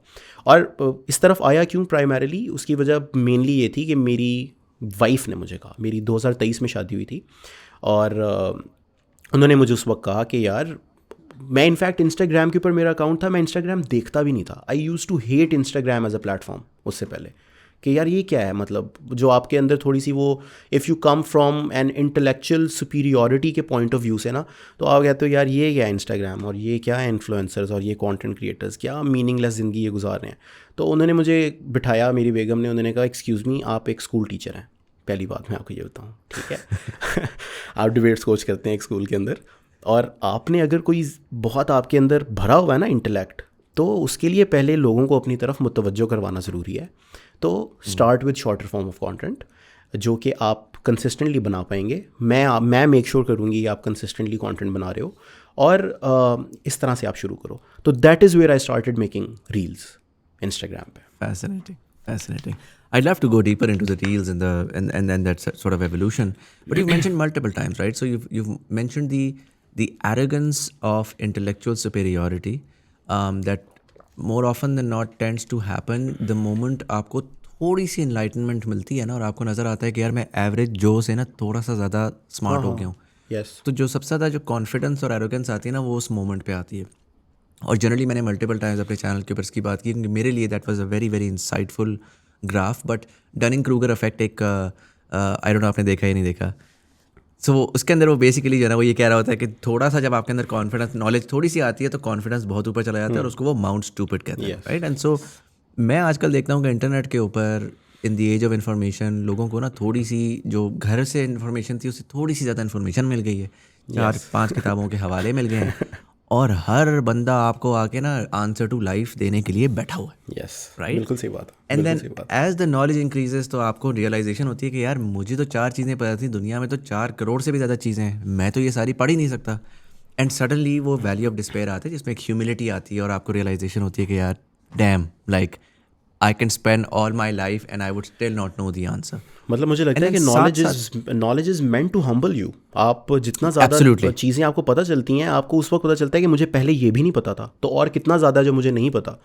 तो ये जो जो मुझे नहीं ओवर पता। कॉन्फिडेंस आ जाता है कि मुझे अब ये इसलिए मुझे मेरे अंदर इसलिए कॉन्फिडेंस आ गया क्योंकि ये बात मेरे अब्बू को नहीं पता थी, तो हाँ उससे क्या फ़र्क पड़ता है? एग्जैक्टली और वो उसके अंदर वो ये कहते हैं ना, वो जो पार्ट टू सस्टेनेबिलिटी है, जो आपने विजडम की बात की, कि I think real wisdom is to actually know that you do not know everything and to always spend the entirety of your life as a student. And so I'm curious, okay, from that moment of, I'm egoistical intellectual superiority, arrogance, to this moment of humility and realizing कि यार मैं एक बहुत छोटी सी spec हूँ as a human being, मेरा सिर्फ role ये है कि जो खुद सीखो, अपनी नॉलेज बेस बढ़ाओ, और जो कर सकते हो ना वो without imposing on other people वो जाके कर लो. And I feel like that is when you really kicked off, right? So Allah Taala भी आपको उसका फिर वो रिवॉर्ड देता है. I am curious, how did that evolution happen for you? Was it, can you identify, back tracking it, कि क्या वो बेगमात I think is are a great way to humble you. आप बाहर जो भी होगे वो आपको आगे कहती है कि भाई अब तू घर आ गया, ईजी हो जा, ज़मीन पे आ जा. Do you think it was your wife support and your wife humbling you? Do you think over time, मेरा पर्सनल फॉर एग्जांपल, मेरा वो ह्यूमिलिटी का मोमेंट इस तरह से आया कि जब ग्रोइंग अप आपके बड़े हार्ड किस्म के ओपिनियंस होते हैं, और फिर वो ओपिनियंस जब प्रूव रॉन्ग होते हैं ना, जब नया डेटा आता है और नई इन्फॉर्मेशन आती है, तो आपको रियलाइजेशन होती है कि अगर इतने हार्ड के ऊपर इतनी बड़ी शर्मिंदगी करनी पड़ी है, तो what about all of these other beliefs? And you basically begin to question everything, and फिर आप कहते हो कि यार सब माया है, पता नहीं क्या है, तो उस पर आ जाते हो. What was it like for you? मुझे लगता है कि हम मर्दों को एक औरत बीवी की शक्ल में डेफिनेटली हम्बल करती है, इसमें कोई शक नहीं है. लेकिन मुझे लगता है कि हम एक चीज़ को थोड़ा सा ओवरलुक कर देते हैं इस कॉन्वर्जेशन में, और वो ये होती है कि जब आपकी शादी होती है, you form a family your self, ठीक है, for the very first time. इससे पहले आप एक बड़ी फैमिली का हिस्सा होते हैं, जिस फैमिली के आप सॉर्ट ऑफ, हमारे माशरे में अगर आप बोलें तो सरबराह नहीं होते. यूजुअली सरबराह जो होता है वो आपके वालिद साहब होते हैं, ठीक हो गया. जब आप शादी करते हैं तो बेशक अब आप दो ही लोग हैं, आप बेशक अपने वालिद साहब के घर में रहते हैं, या बेशक आप एक जॉइंट फैमिली में रहते हैं, लेकिन आपने एक नई फैमिली ज़रूर फॉर्म की है, जो आप और आपकी बेगम है आपकी शादी के वक्त. और वो फैमिली फॉर्म करने की वजह से वो सेंस ऑफ रिस्पॉन्सिबिलिटी आपको पहली दफ़ा महसूस होता है ज़िंदगी में, जो आपने पहले नहीं किया होता कभी भी, ठीक है. क्योंकि हम मर्द हैं, हमारी कंडीशनिंग इसी तरीके से हुई है यार, कि आप फैमिली के सरबराह हैं, ठीक है, तो यू रन दिस फैमिली. और मेरी जिस वक्त शादी हुई, मैं भी जॉब कर रहा था, मेरी वाइफ भी जॉब कर रही थी, हम एक दूसरे को ओ लेवल से जानते थे, और 2012 से हम एक दूसरे को जानते थे. 2023 में हमारी आके शादी हुई. मेरी वाइफ की सैलरी, ठीक है, मेरे से ज़्यादा थी एट दैट पॉइंट जब हमारी शादी हुई. और मेरी शादी के स्टार्ट में ऐसा काफ़ी सारा टाइम होता था जब मेरे पास गाड़ी थी, लेकिन उस गाड़ी में फ्यूल जो है वो डलवाने के लिए मुझे अपनी वाइफ से पैसे लेने पड़ते थे, और साथ मैं कह देता था कि यार मैं ये वापस कर दूंगा, तो वो कहती यार शट, तुम मुझे पता है तुमने कौन से वापस करने तो वो लेके डलवाना पड़ता था. मुझे लगता है कि सबसे humbling experience in it self जो है वो लाइफ है, ज़िंदगी है. आप जब ज़िंदगी गुजारते हैं, और जब आप एक, बेशक मैं ये भी नहीं कह रहा कि मेरे पास नॉलेज का समंदर था, कुछ भी नहीं था, मेरे पास कतरा भी उसका नहीं था, लेकिन जितनी भी आप एक सुपीरियॉरिटी के पर्सपेक्टिव से ज़िंदगी को अप्रोच कर रहे होते हैं ना, और देख रहे होते हैं, ज़िंदगी आपको चपेड़े मारती है उस वक्त, और ज़िंदगी आपको ये बताती है कि ब्रदर, बुनियादी चीज़ें जो हैं, बेसिक्स, उनके ऊपर वापस आओ, ठीक है. और तुमने अपने वालिद साहब को या और लोगों को जो ज़िंदगी में कुछ सपोजिडली प्रॉब्लमेटिक चीज़ें करते हुए देखा है, और तुम्हें लगता था कि यार ये कितना प्रॉब्लमेटिक है, ठीक है, उसकी एक बहुत बड़ी वजह ये थी कि वो एक चक्कर में फंसे हुए थे, ठीक है. उन्होंने पैसा कमाना था, उन्होंने फैमिली के लिए ब्रेड अर्न करनी थी, घर ला के प्रोवाइड करना था, तो तुम्हें वो करना पड़ेगा, और तुम उसे एस्केप नहीं कर सकते. और प्लस फिर पैसे की कमी के साथ और बहुत सारी ऐसी चीज़ें होती हैं, आपकी कुछ दोस्तियों के अंदर आपको ऐसे एक्सपीरियंसेस हो जाते हैं, जिन दोस्तों के ऊपर आपने बहुत ज़्यादा बैंक किया होता है अपनी ज़िंदगी के अंदर, और जिनके बारे में आपके वालिद साहब ने आपको कहा होता है कि मेरा बेटा, ये दोस्तियाँ जो होती हैं ये सिर्फ़ तुम्हारे वक्त के साथ हैं, ये तुम्हारी सक्सेस के साथ होंगी. एक टाइम ऐसा आएगा जब वो अगर ज़िंदगी में आगे बढ़ जाएंगे, तुम पीछे रह जाओगे, तो कोई तुम्हें नहीं पूछेगा, तुम्हारी दोस्तियाँ नहीं रहेंगी. और आप उस वक्त कहते थे कि इनका कितना मायोपिक व्यू है यार फ्रेंडशिप्स के बारे में, इन्होंने कितना जो है वो लिव ही नहीं किया उसको, उन्होंने कभी डेप्थ ही नहीं फील की जो दो दोस्तों की आपस में रिश्ते में होती है। और जब आपको समझ में आता है कि यार ये तो कितनी सच बात थी, ये बिल्कुल ठीक था यार जो ये कह रहे थे, इसमें तो कुछ गलत नहीं था। तो आहिस्ता आहिस्ता आहिस्ता आहिस्ता आपके ऊपर जब वो राज खुलना शुरू होते हैं ना, कि जो आपको लग रहा था कि आपके वालिद साहब या आपकी वालदा या आपका कोई और रिश्तेदार एक बहुत ही सिंपलिस्टिक व्यू से दुनिया को देखने की वजह से आपके सामने कर रहा है, तो आप बहुत कॉम्प्लेक्स तरीके से ज़िंदगी को देख लिया आपने। कॉम्प्लेक्स तरीके की ज़िंदगी देखने के बाद आपको जब समझ वही सिंपलिस्टिक व्यू ऑफ लाइफ आता है कि ज़िंदगी तो यार एक दफ़ा तो ऐसे ही गुजरनी है, आपके मसले तो एक दफ़ा ऐसे ही हल होने हैं। मुझे लगता है वो चीज़ आपको हम्बल करती है उस वक्त, और आप कहते हो कि नहीं यार ज़रा बेसिक्स की तरफ आओ, मज़दूर बनना पड़ेगा इवेंचुअली, उसके बाद नीचे बन जाएंगे, पहले मज़दूर बनो, कुछ ना कुछ जोड़ो, इकट्ठा करो। तो उसको समराइज़ करते हुए मेरे पास बिल्कुल पैसे नहीं थे अपनी शादी के स्टार्ट में, ठीक है मैं जॉब्स कर रहा था लेकिन मैं पैसे अच्छे नहीं कमा रहा था और बहुत मुश्किल से सिस्टम चल रहा था। और उस वक्त मुझे जो इंस्टाग्राम एक फजूल प्लेटफॉर्म लगता था पहले, मुझे वो समझ में आने लग गया कि नहीं यार, तुम एक दफ़ा अपना सिस्टम अप एंड रनिंग कर सकते हो इसके थ्रू, ठीक है। तो ये बनाओ तुम यार, कंटेंट बनाओ। वो मैं बनाता गया और उस प्रोसेस के अंदर फिर आप बहुत सारी चीज़ों को आपने बचपन में लर्न किया था, आपने उनको लर्न किया था, फिर जो आपने जिन चीज़ों को लर्न करके कुछ चीज़ों को लर्न कर लिया था, उसी प्रोसेस के अंदर फिर जब जिसको आप लाइफ कहते हैं, उसके अंदर फिर आप उन चीज़ों को भी आहिस्ता आहिस्ता अनलर्न करना शुरू करते हैं। तो वो सिंथेसिस जो है वो चल रहा होता है। और जब आपको ये समझ में आ जाए ना कि यार ज़िंदगी एक सिंथेसिस है आइडियाज़ का या एक्सपीरियंसेस का या आपके पर्सपेक्टिव्स का, and you are navigating through it throughout, ठीक है। कोई भी ज़िंदगी ग्रे में है, ज़िंदगी ब्लैक में नहीं है, वाइट में नहीं है, ब्लैक या वाइट में नहीं है, ज़िंदगी ग्रे में है। और जब आप ज़िंदगी को ऐसे एक्सेप्ट करना शुरू कर देते हैं, मुझे लगता है आप हम्बल भी हो जाते हैं और मुझे लगता है you start doing better. Makes sense. Do you think you're a cynic today? No, I'm not. Do you think you're an optimist? I'm an optimist. ज़िंदगी के इस हिस्से के अंदर, क्योंकि जब आपके लिए चीज़ें तवातर से अच्छी हो रही हों ओवर टाइम, तो आपका एक पॉजिटिव फिर आप बिलीव करना शुरू हो जाते हैं हाँ, कि यार you know there is always a way out, there is always good things can happen to good people. Yes.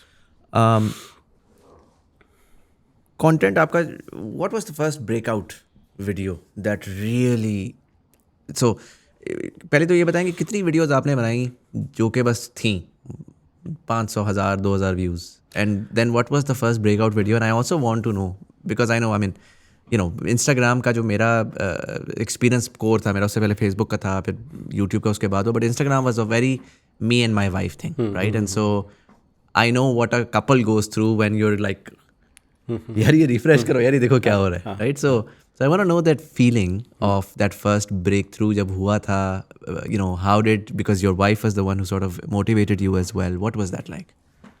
तो जो इनिशियल कंटेंट क्रिएशन का मेरा फेज़ था, उसमें सिर्फ मेरी वाइफ की मोटिवेशन नहीं थी, she was an active part of the entire process, ठीक है। क्योंकि मेरे पास आईफोन नहीं था, मेरे पास एंड्रॉयड फ़ोन था, शी हैड एन आईफोन, तो हमने वीडियोज़ आईफोन से बनानी थी, तो वो उसके फ़ोन के ऊपर वीडियो बनती थी, वो उसी के ऊपर एडिट होती थी, ठीक है, और वो उसी के ऊपर अपलोड होती थी, और हम फिर साथ साथ ना उसकी प्रोग्रेस को ट्रैक कर रहे होते थे कि अच्छा 1 घंटा हो गया, इतने व्यूज़। तो मुझे याद है कि मेरी कोई 12th या 13th वीडियो होगी, वो संडे था और इसने मुझे सुबह 9 बजे ना हिलाया, इसने कहा उठो बास उठो, क्या हुआ है? इंस्टाग्राम खोला तो उस वीडियो के ऊपर कोई 25,000 व्यूज़ थे। तो वो जो के का मार्क था ना व्यूज़ के आगे, के, ठीक है, वो हमारे लिए एक बड़ा कि यार फिट है, 25,000 व्यूज़ आए हैं एक वीडियो के ऊपर। लेकिन उसी के 6, 7, 8 वीडियोज़ के बाद मेरी एक वीडियो थी जिसके अंदर मैंने ट्रोल किया उन लोगों को जो कि टेक्स्ट मैसेजेस बहुत अजीब तरीके से लिखते हैं, माँ ठीक तू का, पूरे टेक्स्ट मैसेज लिखते हैं, तू का सहा। मैंने वो वीडियो बनाई, दैट ब्लू अप, वो वीडियो फट गई। That's where I discovered you as well. Like I think वो everybody's seen that video. या तो दैट वीडियो ब्लू अप, और वो मुझे लगता है कि अभी तो खैर हम बैन है इंडिया में, लेकिन पाकिस्तानी क्रिएटर्स जो होते हैं ना, जितने भी पाकिस्तानी क्रिएटर्स वायरल होते हैं, वो पाकिस्तान से पहले इंडिया में वायरल होते हैं। शुरू में उनका कंटेंट इंडिया में चलता है सबसे पहले, उसके बाद फिर वो उनको पाकिस्तानी देखना शुरू करते हैं। तो वो वीडियो क्रेज़ी हो गई और वो उस पर 2 घंटे 3 घंटे बाद 1 मिलियन व्यूज़ तो मेरे लिए मतलब था कि ओ शिट, मिलियन, 10 लाख लोगों ने ये देखी है। मैं तो अगला फवाद खान हूँ। हाँ, और उसके 3-4 दिन बाद वो वीडियो 10 मिलियन व्यूज़ के ऊपर थी, और उसकी वजह से फिर मेरा फॉलोअर काउंट बढ़ रहा था और मेरे 10,000 What was the follower count around this time? My follower count around this time would be 3000, 3200, और वो फिर Crazy. और अगले 10-12 दिनों के अंदर वो 25,000 हो गया, और वो 25-26-27,000 इस तरह फॉलोअर्स भी बढ़ गए उसके अंदर से। तो वो पहली वीडियो थी जो कि ब्लो अप की। Interesting. That was 2024? 23 23 में थी। 2 महीने ही हुए थे मुझे उस वक्त content अब तक बनाते how many videos do you think you've done since then? I've done around 300 videos in total. Right. Do you think you always had a comedian in you? Yeah, is this an acquired skill? मुझे लगता है comedy एक ऐसा skill है which can not be acquired. मतलब I might be wrong, मेरा this is my opinion. जैसे मुझे लगता है शायरी एक ऐसा स्किल है which can not be acquired. Singing मुझे लगता है कि एक हद तक एक्वायर हो सकता है, लेकिन जो कमाल किस्म की सिंगिंग है, अगर for lack of a better word कमाल किस्म की सिंगिंग वो एक्वायर नहीं हो सकती। You are born with it. शायरी एक्वायर नहीं हो सकती।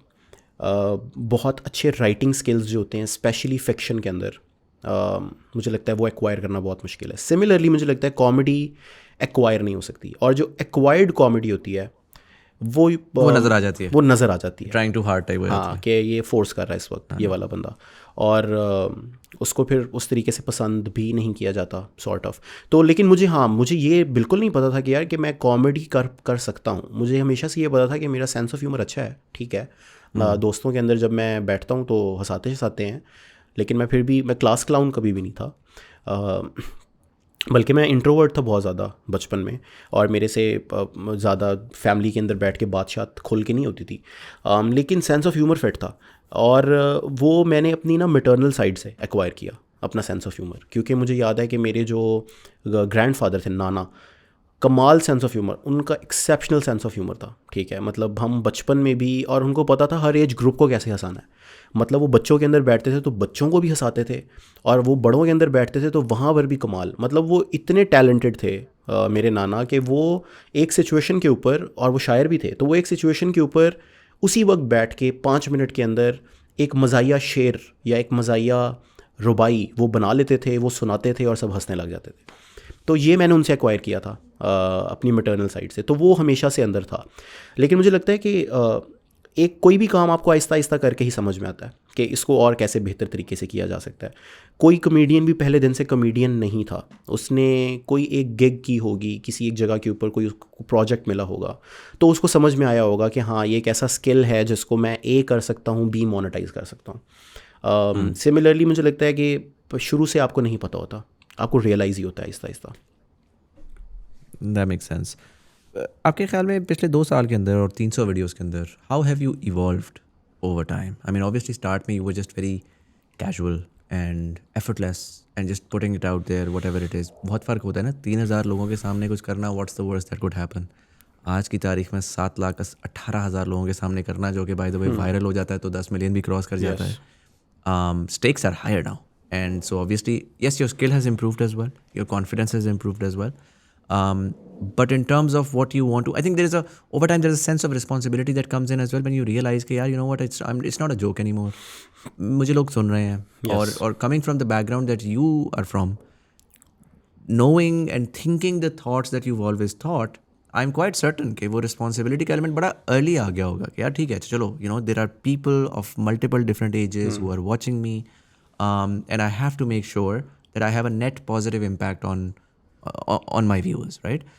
So how do you think you've evolved in the last 2 years? In terms of content obviously आपके फ़िल्टर्स बहुत ऊपर चले जाते हैं। शुरू में आप जिन चीज़ों के बारे में थोड़ा सा कैजुअली, ऑल्दो मैं शुरू में भी बहुत कैजुअल नहीं था, मैं बहुत सोच समझ के ही करने की कोशिश करता था जो भी कर रहा होता था। मैंने कभी भी कोई रील इसलिए नहीं बनाई कि यार बस इसको व्यूज़ मिल जाएँ, यार किसी तरीके से इसको व्यूज़ मिल जाएँ, इसको किसी तरीके से लाइक्स मिल जाएँ। मैंने शुरू से हमेशा किया वो जो मुझे पहले अच्छा लगा, कि इस पर मुझे हंसी आ रही है, या इस पर मेरी बेगम को हंसी आ रही है, या मेरे ये 4 दोस्त हैं इनको हंसी आ जाएगी, फिर मैं इसको लगा देता हूँ। मैंने इनफैक्ट कभी भी ट्रेंड्स पे कंटेंट नहीं बनाया, ठीक है। कि कोई भी ट्रेंड अगर चल रहा है जो कि इंस्टाग्राम के ऊपर शॉर्ट फॉर्म के अंदर हर 1-2 महीने बाद एक ट्रेंड आता है जिस पे हर कोई कंटेंट बनाता है, मैं डिलिबरेटली उस ट्रेंड को अवॉइड करता हूँ, मैं नहीं बनाता, ठीक है। मुझे नहीं पता क्यों, देखिए मैं नहीं बनाता। तो अभी एक ये हुआ है कि वो रिस्पॉन्सिबिलिटी डेफिनेटली और ज़्यादा हो गई है, ठीक है। Secondly in terms of production में बात करूँगा, वो बहुत ज़्यादा इम्प्रूव हो गई है पहली वीडियो से लेके अब तक। मैंने उसके लिए इन्वेस्ट भी किया है अपनी साउंड के अंदर, अपने कैमरास के अंदर। मैंने वीडियोग्राफर हायर किया, मैंने एडिटर हायर किया जो कि अब डेजिग्नेटेड है इस काम के अंदर। तो आफ्टर सर्टन पॉइंट चीज़ें जो है वो कैजुअली नहीं हो सकती, स्ट्रीमलाइन हो गई थोड़ी सी। हाँ, यस, आपने उनको प्लान करके चलना होता है, आपने वापस री इन्वेस्ट करना होता है। अगर आपने एक काम से कमाया है उसी के अंदर आप री इन्वेस्ट करेंगे उसको और बेहतर करने के लिए। प्लस अब मैं इस चीज़ के बारे में बहुत ज़्यादा कॉन्शियस हो गया हूँ कि ऑल्दो मैंने कुछ इस तरह के characters ideas through my reels post किए हुए, इंट्रोड्यूस करवाए हैं, जिनके मैं चाहूँ तो मैं 10 पार्ट्स बना सकता हूँ और मैं मतलब ड्रैग करके उसके 15 पार्ट निकाल दूंगा और वो चलता रहेगा। और मुझे ये भी यकीन है कि लोग उसको पसंद भी करते रहेंगे।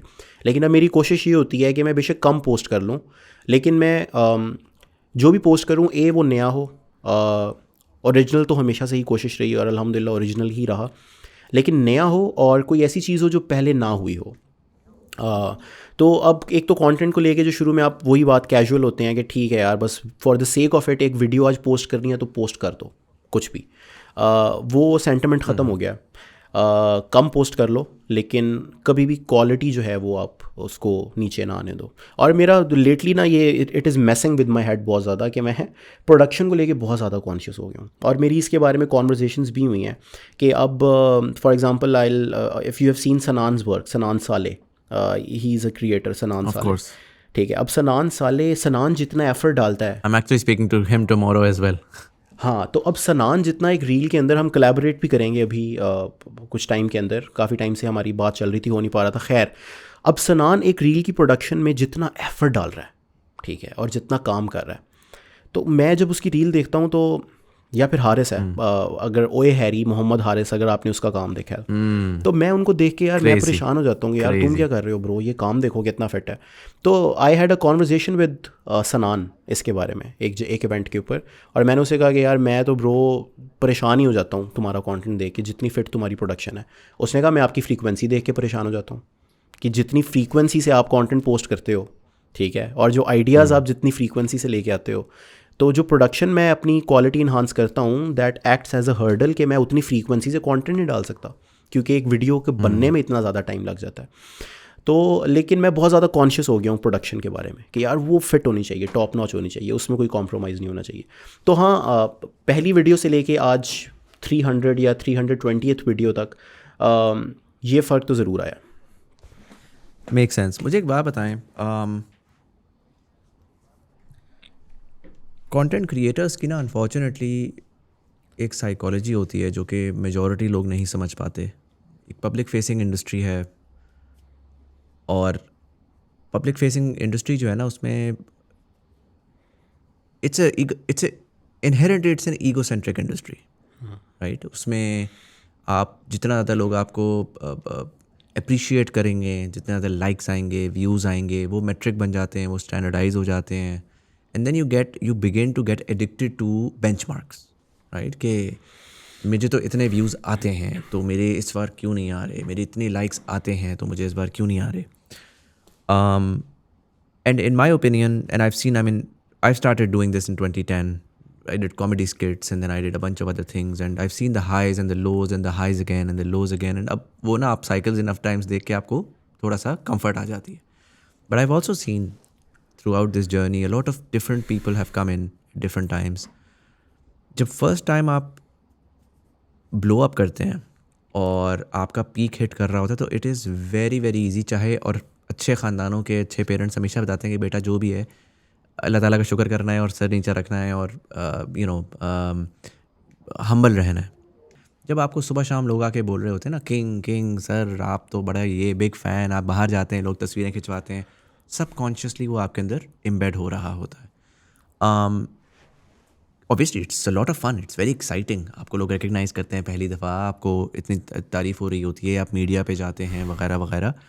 But at a certain point एक तो पहला तो ये कि वो उसका जो चार्म है ना, वो लॉज ऑफ डिमिनिशिंग रिटर्न आता है कि यार the same thing is no longer giving you the same high that it used to give you.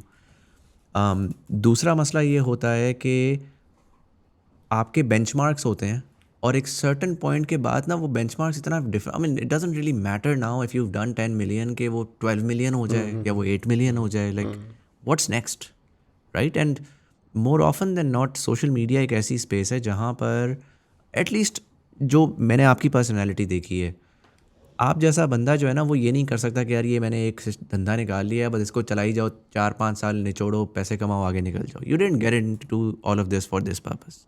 You got into this because you wanted to explore a medium and see if you can do something and challenge yourself, and then were able to do this or that. Do you feel at a certain time कि यार अच्छा मैं एक certain peak पे पहुंच रहा हूँ, you know, what's next for me? Do you think you have a very clear path in front of you कि अच्छा अब ये है और अब मैं ये करूँगा और ये करूँगा? At this point in time, do you think, where do you see yourself in this जो current state है? And what do you think would be your next potential goal? मुझे लग रहा है, फील हो रहा है कि एट दिस पॉइंट मैं रील मेकिंग से ना मेरा सैचुरेशन पॉइंट हिट हो रहा है वहाँ पर. और उसमें ये भी हो रहा है कि मुझे अब उतने फ्रीक्वेंटली रील्स के लिए आइडियाज़ नहीं आ रहे. मतलब मेंटल ब्लॉक हम एट टाइम्स जिस चीज़ को एसोसिएट कर देते हैं ना कि यार मेंटल ब्लॉक है, वो नेसेसरली मेंटल ब्लॉक नहीं होता, वो एक मीडियम को लेके एक ब्लॉक होता है जो आपके दिमाग के अंदर है. और इस वक्त मेरे साथ ये हो रहा है कि मैं क्या क्रेव कर रहा हूँ. मैं क्रेव ये कर रहा हूँ यार कि मैं अभी रिसेंटली मैं गया हुआ था अपने दोस्तों के साथ सिर्फ 2 दिनों के लिए एक ट्रिप पे. जिस अल्हम्दुलिल्लाह मसरूफ़ियत इतनी रहती है, अल्हम्दुलिल्लाह ही कहना चाहिए मसरूफ़ियत के ऊपर, अल्लाह को मसरूफ़ ही रखे. वेली ज़िंदगी बहुत ख़तरनाक है. तो वहाँ पर मैं गया हुआ था और मैं अपने दोस्तों से क्या बात कर रहा था कि यार ये जगह आपने जहाँ पे हम रह रहे हैं ये 20 दिन के लिए आपने बुक की हो ना, और इधर मैं बैठ के अपना एक स्टैंड अप सेट लिखूँ, मज़ा आ जाएगा, कमाल हो जाएगा यार. और वो मुझे कह रहे हैं कि यार वो 20 अभी जो 2 दिन तो आया हुआ है यार, 2 दिन तो इधर एक बार रह ले, तो इन्जॉय कर ले, तो अनवाइंड करने आया था, तो अगले 20 दिनों का सोच रहा है. मुझे इस वक्त लग रहा है कि रील कंटेंट में मेरा सैचुरेशन पॉइंट हिट हो रहा है. मतलब मुझे अब किक नहीं मिल रही रील कंटेंट बनाने से, मुझे ज़्यादा ड्राइव मिल रही है इस वक्त स्टैंड अप करने से. लेकिन मैं वो एक फाइनेंशियली या मॉनेटरली अगर आप बोलेंगे तो वो इस एक ऐसे लूप में फंस गया हूँ कि इस वक्त मैं ज़्यादा रेवेन्यू चर्न आउट कर रहा हूँ थ्रू रील मेकिंग. मैं स्टैंड अप से बिल्कुल रेवेन्यू चर्न आउट कर रहा हूँ, लेकिन अगर मैं एक डिवीज़न करूँ तो मेरा अगर जो टोटल रेवेन्यू 100% है तो उसमें से 80% comes out of reel content and 20% comes out of stand up, जो मेरे शोज़ हैं या फिर मेरे गिग्स हैं या मेरी कोलैबोरेशंस हो रही हैं स्टैंड अप के अराउंड. अब मसला ये है कि मुझे स्टैंड अप के ऊपर कम्प्लीटली आने के लिए, या इफ़ नॉट कम्प्लीटली कि अपना मेजर जो काम है वो स्टैंड अप पे लाने के लिए स्लो डाउन करना पड़ेगा ज़रा अपने रील्स वाले काम को. मुझे कम कोलैबोरेशंस करनी पड़ेंगी. जो मतलब इस वक्त टेक्निकली ये होता है कि अगर हमें एक हफ्ते में 10 क्वेरीज़ आ रही हैं तो हम यूजुअली 6 क्वेरीज़ को ओके कर लेते हैं, हम लॉक कर लेते हैं, ठीक है, और उनके ऊपर काम हो रहा होता है. मुझे उन क्वेरीज़ को 2 पे लाना पड़ेगा, 1 पे लाना पड़ेगा. लेकिन उससे मसला ये है कि फिर that takes a hit on your revenue, obviously that takes a hit on the money that you earn. तो ये बात इस तरफ इस वजह से आ गई है कि मुझे अब ज़्यादा दिल यही करता है कि मैं अपना ज़्यादा टाइम स्टैंड अप पे इन्वेस्ट करूं, जो कि मैं कर भी रहा हूं. हमने अभी रिसेंटली इस्लामाबाद में एक शो किया है जो कि बहुत बड़ा शो था. हमने अल्हम्दुलिल्लाह पाक चाइना फ्रेंडशिप सेंटर में हमने वो शो किया. हमने उनके ऑडिटोरियम में पाक चाइना फ्रेंडशिप सेंटर में हमने वो शो किया. 1 हफ्ते में हमने वहाँ पर 1000 टिकट बेच दिया. तो स्टैंड अप के लिए 1000 टिकट बेचना पाकिस्तान के अंदर is a big deal. ठीक है, इज़ अ बिग डील. इधर अगर आप एक पॉज लें, I wanna get an understanding of your stand up, right? So you, when was the first show that you did?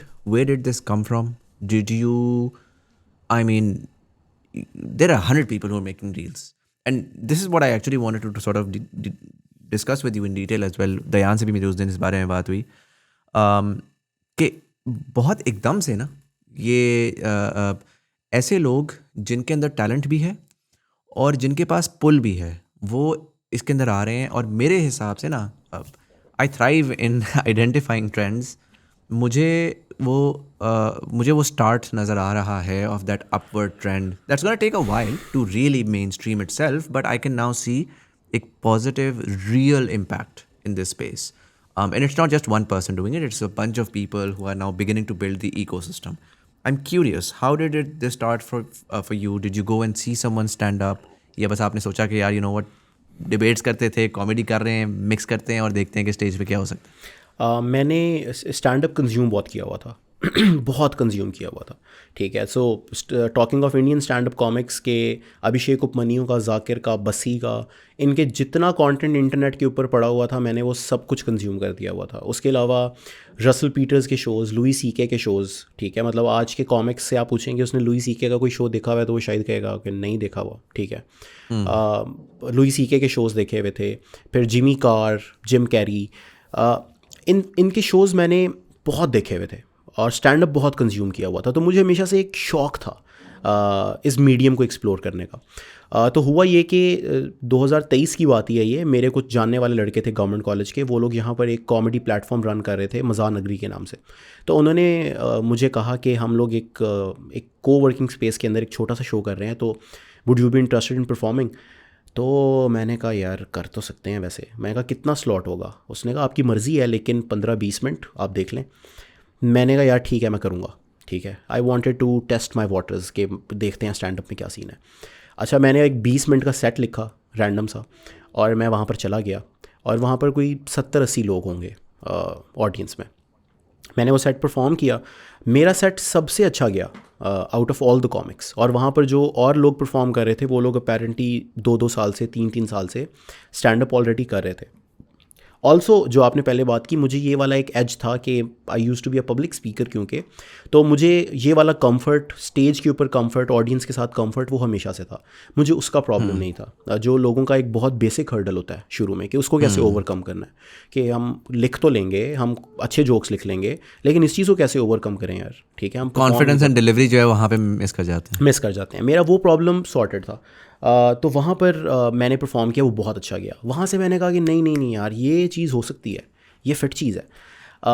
तो मैंने एक रिस्क लिया. रिस्क मैंने ये लिया कि मैंने उसके तकरीबन 2-3 महीनों के बाद अली ऑडिटोरियम है लाहौर में, फ़िरोज़पुर रोड पे, जिसकी कैपेसिटी है कोई अराउंड 450. मैंने अली ऑडिटोरियम बुक किया और मैंने कहा कि मेरी इंस्टाग्राम पे जो फॉलोइंग है ना, जो मेरा रील कंटेंट देख के मुझे फॉलो करते हैं, मैं उनको लेवरेज करने की कोशिश करता हूँ. कितना था उस टाइम पे? उस वक्त थे मेरे कोई अराउंड 300,000. अच्छा, 300,000 हो चुके थे. 300,000 हो चुके थे. तो मैंने कहा कि यार ऑडियंस तो एक है, इनको बुलाते हैं यहाँ पर, ठीक है, देखते हैं कैसा होता है. ऑनेस्टली बहुत बड़ा रिस्क था, क्योंकि स्टैंड अप स्पेशल मैं एक लिख रहा हूँ 1 घंटे का, वो कंटेंट कहीं टेस्ट नहीं हुआ, उसको मैंने कहीं परफॉर्म नहीं किया हुआ. लोग टिकट ख़रीद के आ रहे हैं और मैं वहाँ पे परफॉर्म कर रहा हूँ. लेकिन वो शो पहले 5 मिनट में डड हो गया तो वो पूरा घंटा फिर मैं 1 घंटा क्या करूँगा ऑनेस्टली. तो मैंने वो शो बुक करवाया अली ऑडिटोरियम, उनको पैसे दिए, मैंने शो अनाउंस कर दिया अपने इंस्टाग्राम के ऊपर, ठीक है जी, कि ये 20 जून को मेरा शो है, आप आ जाएं. कितने की टिकट मैंने रखी 1500 की, ठीक है. और 10 दिनों के अंदर मेरा शो सेल आउट हो गया. राइट.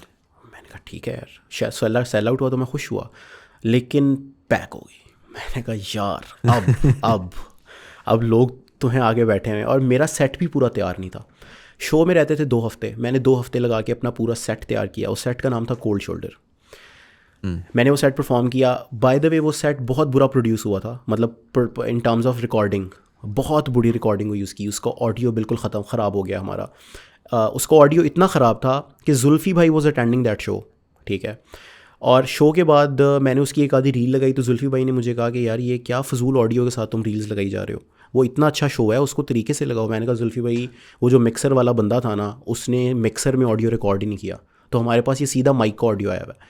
तो उन्होंने कहा कि अच्छा मुझे दो, मैं इसको ठीक करने की कोशिश करता हूँ.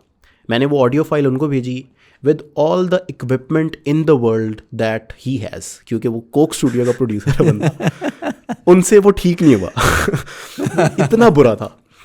लेकिन वो अब मैंने रिकॉर्ड कर लिया था वो, मैंने लेकिन यूट्यूब पे पोस्ट कर दिया. मैंने कहा यार मैं क्या ही करूँ. अच्छा, ये भी पूरी साइंस है जो कि मुझे आहिस्ता आहिस्ता समझ में आ रही है, मैं इसके बारे में भी आपसे बात करता हूँ. मैंने वो पोस्ट कर दिया, लेकिन वो शो वॉज इतना अच्छा शो था कि उस वीडियो के एंड पे भी आप देखेंगे तो I had a standing ovation. वो 450 बंदा जो अली ऑडिटोरियम में था, वो एंड पे खड़े होके पूरे 2 मिनट तक मेरे लिए खड़े होके तालियां बजाता रहा। वो इतना अच्छा गया। तो मैंने कहा यार ये तो अनबिलीवेबल सा सीन हो गया, ठीक है, इसको अब बात करें इसके बारे में कि इसको हम और कैसे एक्सपैंड कर सकते हैं। फिर उसके फ़ौरन बाद मुझे एक स्पॉन्सर आ गया और उन्होंने कहा कि हम इस्लामाबाद में आपके साथ शो करना चाहते हैं। मैं कहा ठीक है जी, सेम सेट मैं इस्लामाबाद ले गया। इस्लामाबाद में सिमिलर रिस्पांस, जो वेन्यू था वो 1 हफ्ते में सेल आउट हो गया, शो बहुत अच्छा गया। इस्लामाबाद में कौन सा वेन्यू था उस टाइम पे? इस्लामाबाद में F10 के अंदर था कायद आज़म ऑडिटोरियम, वो F9 पार्क वाला जो सामने करके रहा था। हाँ Right. वो था, वो हमने किया तो वो बहुत अच्छा गया। अब उस स्पॉन्सर ने कहा कि यार ये तो आप बहुत अच्छा करते हैं, ठीक है। तो अभी तक तो हम इधर उधर सर मार रहे थे, हमें समझ में नहीं आ रहा था। और उन्होंने, इट इज़ वेलो कॉमेडी क्लब बेसिकली, तो वो उन्होंने कॉमेडी क्लब जैसे साउंड स्टेशन है उसी तरह उन्होंने कॉमेडी क्लब भी स्टार्ट किया हुआ है। तो उन्होंने कहा प्लीज़ हमारे साथ एक और शो करें 2-3 हफ्तों में, और वो हम लाहौर में करेंगे। 2-3 हफ्तों में नहीं, सॉरी 2-3 महीनों में, with a new set.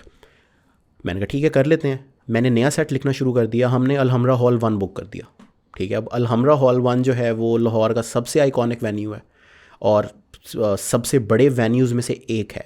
Alhamra hall 1 से ज़्यादा कैपेसिटी 1-2 जगह पे और है। अलहमरा हॉल 1 बुक किया, अलहमरा हॉल 1 सेल आउट कर दिया।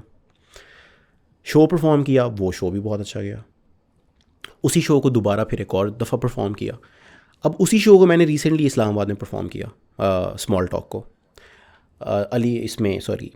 पार्क चाइना फ्रेंडशिप सेंटर में, ठीक है। Park China friendship centre huge था, मतलब वो तो मुझे उस वक्त उस पॉइंट पे ड्रीम ही लग रहा था कि यार ये मतलब कैसे हुआ है कि मैं बहुत फॉलो करता हूँ सिंस इंडियन कॉमिक्स को, तो उनके पॉडकास्ट वगैरह भी, उनके इंटरव्यूज़ वगैरह भी, कि वो कहते हैं कि हमें 1000 टिकट्स बेचते हुए 5-5, 6-6 साल लग गए थे, ठीक है, कि जब हमने 1000 टिकट्स बेचना शुरू किया।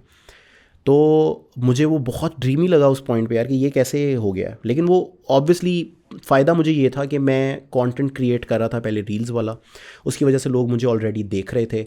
स्टैंड अप क्लिक कर गया, लोगों को अच्छा लग गया वो मेरा स्टाइल, मेरा कंटेंट, तो वो चलने लग गया। तो अब इस वक्त क्योंकि मुझे एक इमेंस पॉसिबिलिटीज़ नज़र आती हैं out of stand up.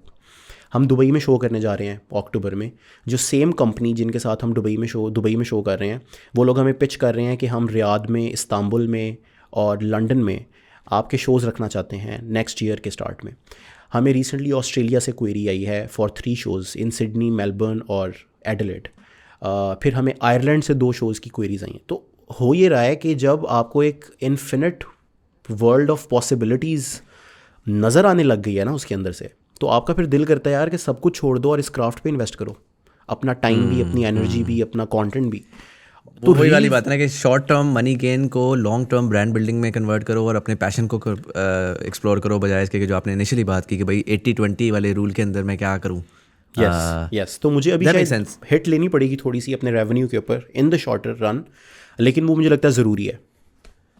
100%. I think it's very surprising. माशाल्लाह से you've been able to be so successful. A lot of people वो छोटे पहले वो stand up venues पे जाते हैं, वो 50-100 दफ़ा करते हैं, बहुत दफ़ा बू होते हैं, उनको उस वक्त वो जाके फिगर आउट करते हैं कि what works and what doesn't work. And by the way, just Instagram comedic smart reels is great marketing, but it's not always directly proportional to a high quality good stand-up comedy, because it's a different ball game altogether. Yes, right? Altogether. It's a live audience, expressions, delivery, it's a lot of things, and so it's an incredible story. I'm curious though, कि I've heard and I've spoken to and I've explored this space for 10 years, a good 10 years. मुझे हमेशा ये response मिला कि यार पाकिस्तानी लोगों में apatite नहीं है। मुझे ये रिस्पॉन्स मिला कि लोगों को जो है वो स्टैंड अप की समझ नहीं आती। मैंने जनरली देखा, मुझे याद है मैं ना 2019 में गया कराची, तो वहाँ पर एक वो छोटा सा वो इंडी टाइप के कमेडियंस हैं जो कि वो कुछ ना कुछ कर रहे होते हैं, तो वो एक डर्टी कॉमेडी नाम का शो था और उसके अंदर जो है ना वो अगेन ट्राइंग टू हार्ड वाली जो हमने बात की ना कि nothing against those comedians, they are working hard, अपने क्राफ्ट पे काम कर रहे हैं, बट मुझे पर्सनली ये फील आया कि यार आपने ना वो हैक्स निकाले में हैं, आपने पढ़ा हुआ है कि हाउ डज कॉमेडी वर्क, तो ये आप बात करेंगे एजी किस्म की, गालियाँ मैं भी देता हूँ, ठीक है, शुगल मेले में, लेकिन कुछ चीज़ें बड़ी एफर्टलेस सी होती हैं और कुछ चीज़ें नज़र आ रहा होता है कि यार तूने ना बस गाली दी है just because you know I want to be edgy, and गालियाँ is one thing, there is a lot of others जो कि क्रास ह्यूमर. और वो देखने के बाद I don't know, I was just like यार ये तो आई डोंट नो, पाकिस्तान में या तो ये उस किस्म का एक बड़ा पर्टिकुलर क्राउड है जो कि trying too hard you know बड़ा अमेरिकनाइज्ड वर्जन ऑफ कॉमेडी लाने की कोशिश कर रहा है. मेरा पर्सनल जो ओपिनियन था वो ये था कि the reason why it's not being main streamed is because जो जनरल लोग हैं ना जो कि कॉमेडी करने की कोशिश कर रहे हैं और जो उनके बैकग्राउंड्स हैं, जिन्होंने प्रॉबली रसल पीटर्स को देखा है और गोरे को देखा और गोरे का उस सिस्टम को देखा, वो खुद मैसेज से कनेक्ट नहीं कर पाते. और चूंकि वो कनेक्ट नहीं कर पा रहे तो कॉमेडी का तो पूरा एलिमेंट ही ये है कि एक ऐसी चीज़ जिससे एक आम आदमी कनेक्ट कर सकता है उसको एक कॉमेडिक तरीके से एक्सपीरियंस में शेयर करना. तो there was a big mismatch and I was like यार चलो जो मैसेज का बंदा है वो या तो अगर वो आता है तो वो पंजाब फैसलाबादी जुगते मार रहा होता है और जो आपका मेन स्ट्रीम का पढ़ा लिखा बंदा है वो बहुत डिस्कनेक्टेड है. And so I am curious, first of all what's your opinion on the overall ecosystem कि यार आज तक क्यों नहीं चला? अभी ये सडन सक्सेसेस क्यों आना शुरू हो गई हैं? क्या एक नई जनरेशन आई है जिसने सुनना शुरू कर दिया है, या डू यू थिंक कि कहीं ना कहीं कोई एलिमेंट मिसिंग था? और दूसरा, I would love to know, I mean I don't want you to give your set away और maybe speak about the first set that you've done back in the day. I want to understand, what do you tap into? What sort of what's the general structure like? What are the sort of things that you're talking about? What's the process to write that set? Are you designing it across around कि यार एक audience I हुई होगी, audience के दिमाग में क्या आजकल चल रहा है, उसके हिसाब से मैं उसको किस तरह से कॉमेडिक तरीके से प्रेजेंट कर सकता हूँ? जो पहली चीज़ है उसमें मैं आपको ये बताता हूँ कि जब मैंने पहला गिग अपना, जिसके बारे में आपको बता रहा हूँ, परफॉर्म किया तो इट वेंट वेल. तो वो जो ऑर्गेनाइज़र थे लड़के, उनसे मैंने पूछा कि यार मैं इस बारे में बात करना चाहता हूँ, तुम लोग इसको 1-2 सालों से कर रहे हो, तुम्हारा क्या ख्याल है कि ये क्यों नहीं चला पाकिस्तान में अभी तक स्टैंड अप? उनका आंसर इतना सिंपल था, उन्होंने कहा क्योंकि पाकिस्तान में ना वो बूज़ की कंजम्पशन नहीं है.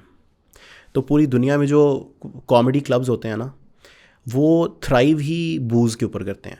ठीक है कि लोग शराब वगैरह पी के आए होते हैं वहाँ पे, तो उनको थोड़ी सी बात भी जो होती है वो ज़्यादा फ़नी लगती है, तो उसकी वजह से ना वो फिर ज़्यादा हंसते हैं. तो क्योंकि पाकिस्तान में ये वाला कल्चर नहीं है तो इस वजह से यहाँ पर नहीं चल सका.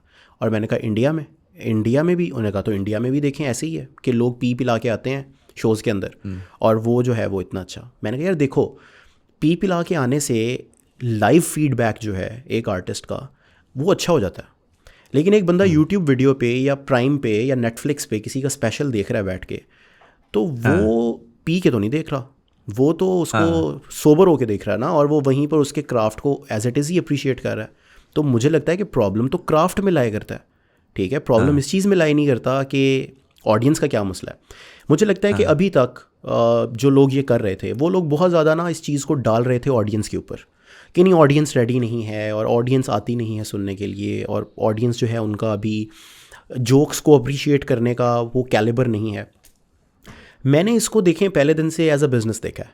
बड़ी सीधी सी बात है. ऑल्दो अगर ये बिज़नेस ना भी होता तो मैं शायद कभी ऐसा जोक ना लिखता या क्रैक ना करता जो कल को मैं अपनी वालदा को नहीं सुना सकता बैठ के, या अगर वो कहीं पर मेरे वालिद साहब की स्क्रीन के ऊपर आ जाए तो वो उसको सुन के शर्मिंदा हों, या किसी एक ड्राइंग रूम के अंदर या लिविंग एरिया के अंदर वो जोक टीवी के ऊपर ना चल सके.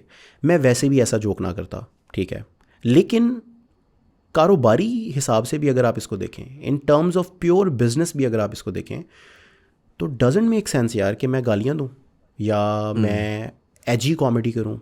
ठीक है, या मैं क्रॉस कॉमेडी करूँ.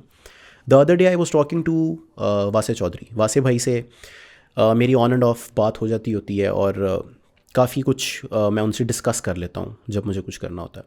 उन्होंने कहा कि यार कोई तुम्हें जितना मर्ज़ी आकर यहाँ पर कहे ना कि एक हल्का सा टी डाल ही दो यार, कि ये सेंटेंस के एंड पे एक दफ़ा बोल ही दो यार, एक दफ़ा तो कुछ नहीं होता, कोई फ़र्क नहीं पड़ता एक आधी चीज़ से. उन्होंने कहा ना करना यार. उन्होंने कहा मैं तुम्हें सिंपल मैथ्स बताता हूँ. सिंपल मैथ्स ये है, और यू आर अ डेटा गाय, आपको मेरे से बेहतर ये बात पता होगी कि दुनिया में लेट्स से इस वक्त टोटल 25 करोड़ पाकिस्तानी हैं. या हम ओवरसीज़ पाकिस्तानीज़ को इसमें मिला लें तो कितने टोटल 26-27 करोड़ पाकिस्तानी 26-27 करोड़ हो जाएंगे। हाँ, हाँ, उन्होंने कहा कि तुम मुझे नंबर्स में बताओ, नंबर्स में, कि उनमें एजी कॉमेडी देखने वाले कितने लोग हैं और दूसरी कॉमेडी देखने वाले कितने लोग हैं, सिर्फ नंबर्स में बताओ। मैंने कहा वासे भाई कोई 1-1.5 करोड़ लोग होंगे जो एजी कॉमेडी पसंद करते होंगे। और उन्होंने कहा जो बाकी 24 करोड़ हैं, तो तुमने अगर कारोबार के हिसाब से इसको देखना है तो तुमने कंटेंट किसके लिए बनाना है। उन्होंने कहा मैं फिल्म्स लिखता हूँ, मैं मूवीज़ लिखता हूँ जिनको हम पूरी दुनिया में लगाते हैं, तो हमें पता है ना कि कौन सी चीज़ लोग आकर देखेंगे। और पाकिस्तान में हमेशा वही चीज़ चलेगी जो एक फैमिली हैंग आउट की एक्टिविटी बन सकती है, ठीक है, जहाँ पर लोग पूरी फैमिली के तौर पे जाएंगे। तो मूवीज़ कौन सी चलेंगी सिनेमाज़ के अंदर जिनको पूरी फैमिली एक साथ देखने जाएगी। सिमिलरली कॉमेडी कौन सी चलेगी जिसको पूरी फैमिली देखने जाएगी। कि अगर तुम्हारा शो है तो किसी को अपनी वालदा को ऑफ़र करते हुए मसला ना हो कि यार आ जाएं, उसका शो है, देखने चलते हैं। और फिर जब वालदा को ऑफ़र हुआ है तो वाले साहब भी आ रहे हैं, बहनें भी साथ आ रही हैं और ये वो। और मैंने यही ट्रेंड नोटिस किया अपने शोज़ के अंदर कि मेरे जब शोज़ लिस्ट होते हैं तो एक बंदा इकट्ठा 15 टिकट्स खरीद रहा होता है, और हमने 15 का कैप लगा दिया अब कि 15 से ज़्यादा टिकट्स एक बंदा नहीं खरीद सकता। वो क्यों होता है? क्योंकि वो पूरी फैमिलीज़ की टिकट्स खरीद रहे होते हैं। और हमारे शोज़ के अंदर पूरी फैमिलीज़ आई होती हैं, ठीक है, मतलब लिटरली पेरेंट्स आए हुए हैं, पेरेंट्स के आगे बच्चे आए हुए हैं, अगर उन बच्चों की आगे शादियाँ हुई हैं तो उनकी वाइफ्स भी आई हुई हैं, उनके अगर आगे छोटे बच्चे हैं तो अगर कुछ मार्केटिंग कंप्लाइंसेस की वजह से कुछ स्पॉन्सर्स शोज़ को 18+ रखते हैं। कंटेंट 18+ नहीं होता लेकिन वो कहते हैं ऑडियंस 18+ आएगी। तो जब 18+ नहीं होते, बच्चे आए होते हैं वहाँ पर, जिसकी वजह से we manage to sell 1000 tickets. वरना कोई ऐसा मैजिक नहीं है जो कि हमने अलहदा कर लिया जो कि कोई और नहीं कर सका था, या हमने कोई ऐसा इंसेंटिव दे दिया लोगों को कि वो आ जाए वहाँ पर। तो अभी तक मुझे लगता है people were approaching it wrong stand up को। कंटेंट जो है वो पाकिस्तान में एजी नहीं चलेगा, नहीं चलेगा। आप जितनी मर्जी जिद कर लें, नहीं चलेगा। नहीं, that makes sense and I completely agree with you. I think rather than blaming the audience, you have to go in and try to understand them. अगर आपसे नहीं हो रहा ना तो there's nothing wrong. Maybe you're looking at the problem statement wrong. Go into the crowd, interact with them, see what drives them, and then try to find that. And that brings me to the second question. What does your content entail generally? I mean, we've seen the reels.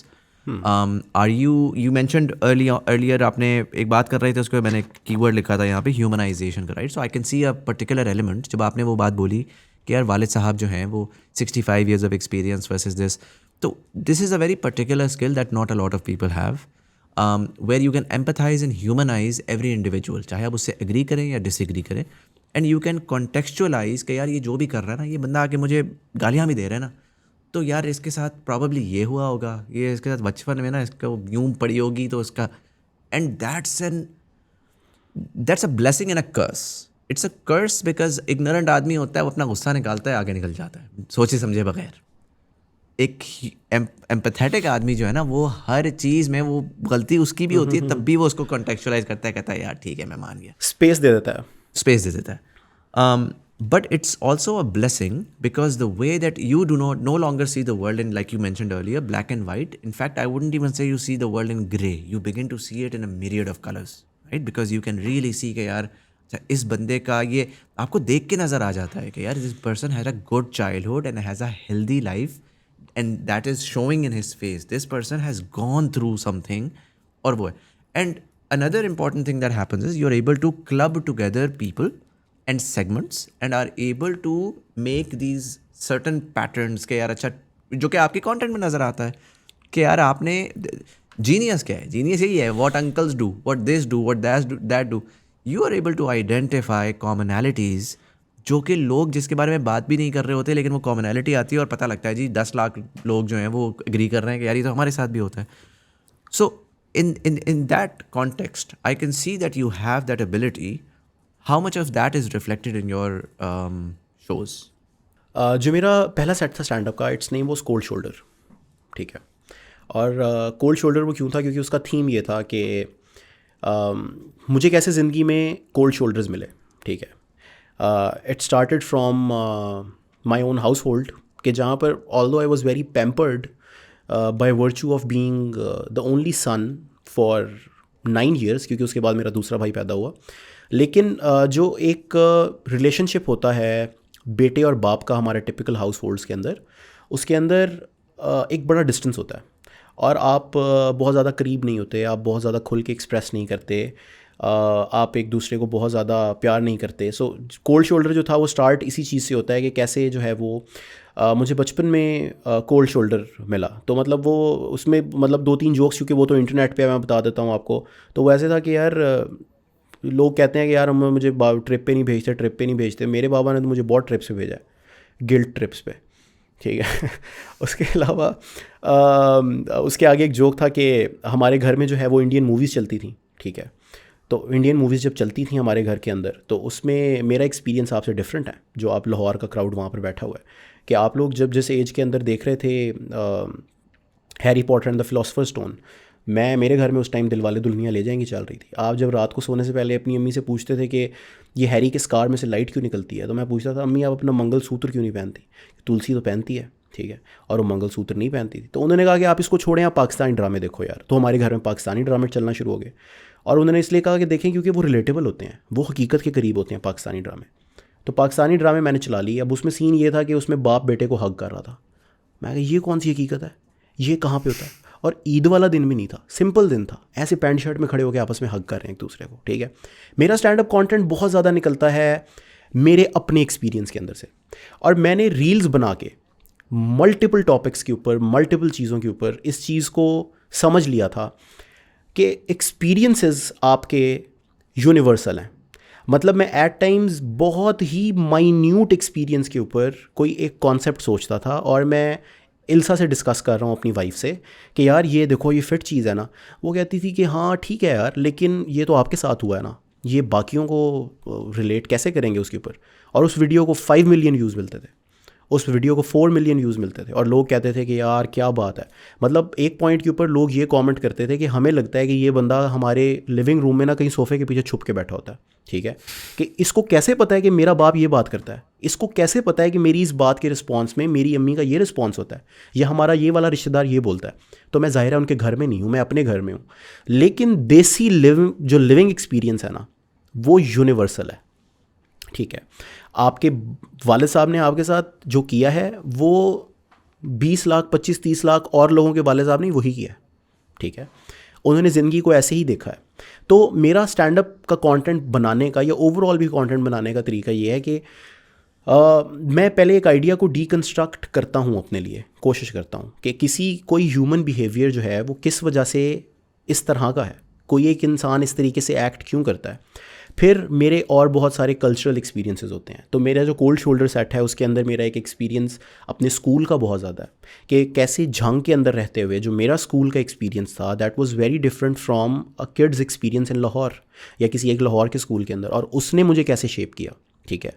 तो मैं जब university में आया तो मेरे एक दोस्त ने मुझे कहा कि चल खाना खाने चलते हैं. मैं कहा चल ब्रो चलते हैं. उसने कहा यार मुझे बता कि तुझे कॉन्टिनेंटल में सबसे ज़्यादा क्या पसंद है. मैं कहा यूरोप. उसने कहा भाई मैं कॉन्टिनेंटल फूड खाने की बात कर रहा हूँ. मैं कहा मैं देख मेरा भाई, हमारे छोटे शहरों में ना 2 तरह के खाने होते हैं, देसी, और देसी के अलावा बाकी सब कुछ चाइनीज़. हमें तीसरी टाइप का नहीं पता, ठीक है. तो जब चाइनीज़ खाने का दिल करता था हम पिज़्ज़ा खाते थे, हम पास्ता खाते थे, और जब हम पास्ता खाते थे चाइनीज़ के नाम पे इटली में 10 शेफ़ अपने हाथ काट लेते थे, ठीक है. तो मेरा कंटेंट जो होता है वो थोड़ा सा इस तरीके का होता है, मेरा एक्सपीरियंस वर्सेस लोगों का एक्सपीरियंस, उसके अंदर से एक कंट्रास्ट बना के फिर मैं अपने कंटेंट को डेवलप करता हूँ जिसकी वजह से वो रिलेटेबल होता है लोगों के लिए. Make sense. Do you do crowd work as well? I do crowd work. लेकिन अभी मैं लेटली इसके बारे में थोड़ा सा अब रिविज़िट कर रहा हूँ इस चीज़ को. आई might not do crowd works in my shows any more. उसके 2 रीज़न्स हैं.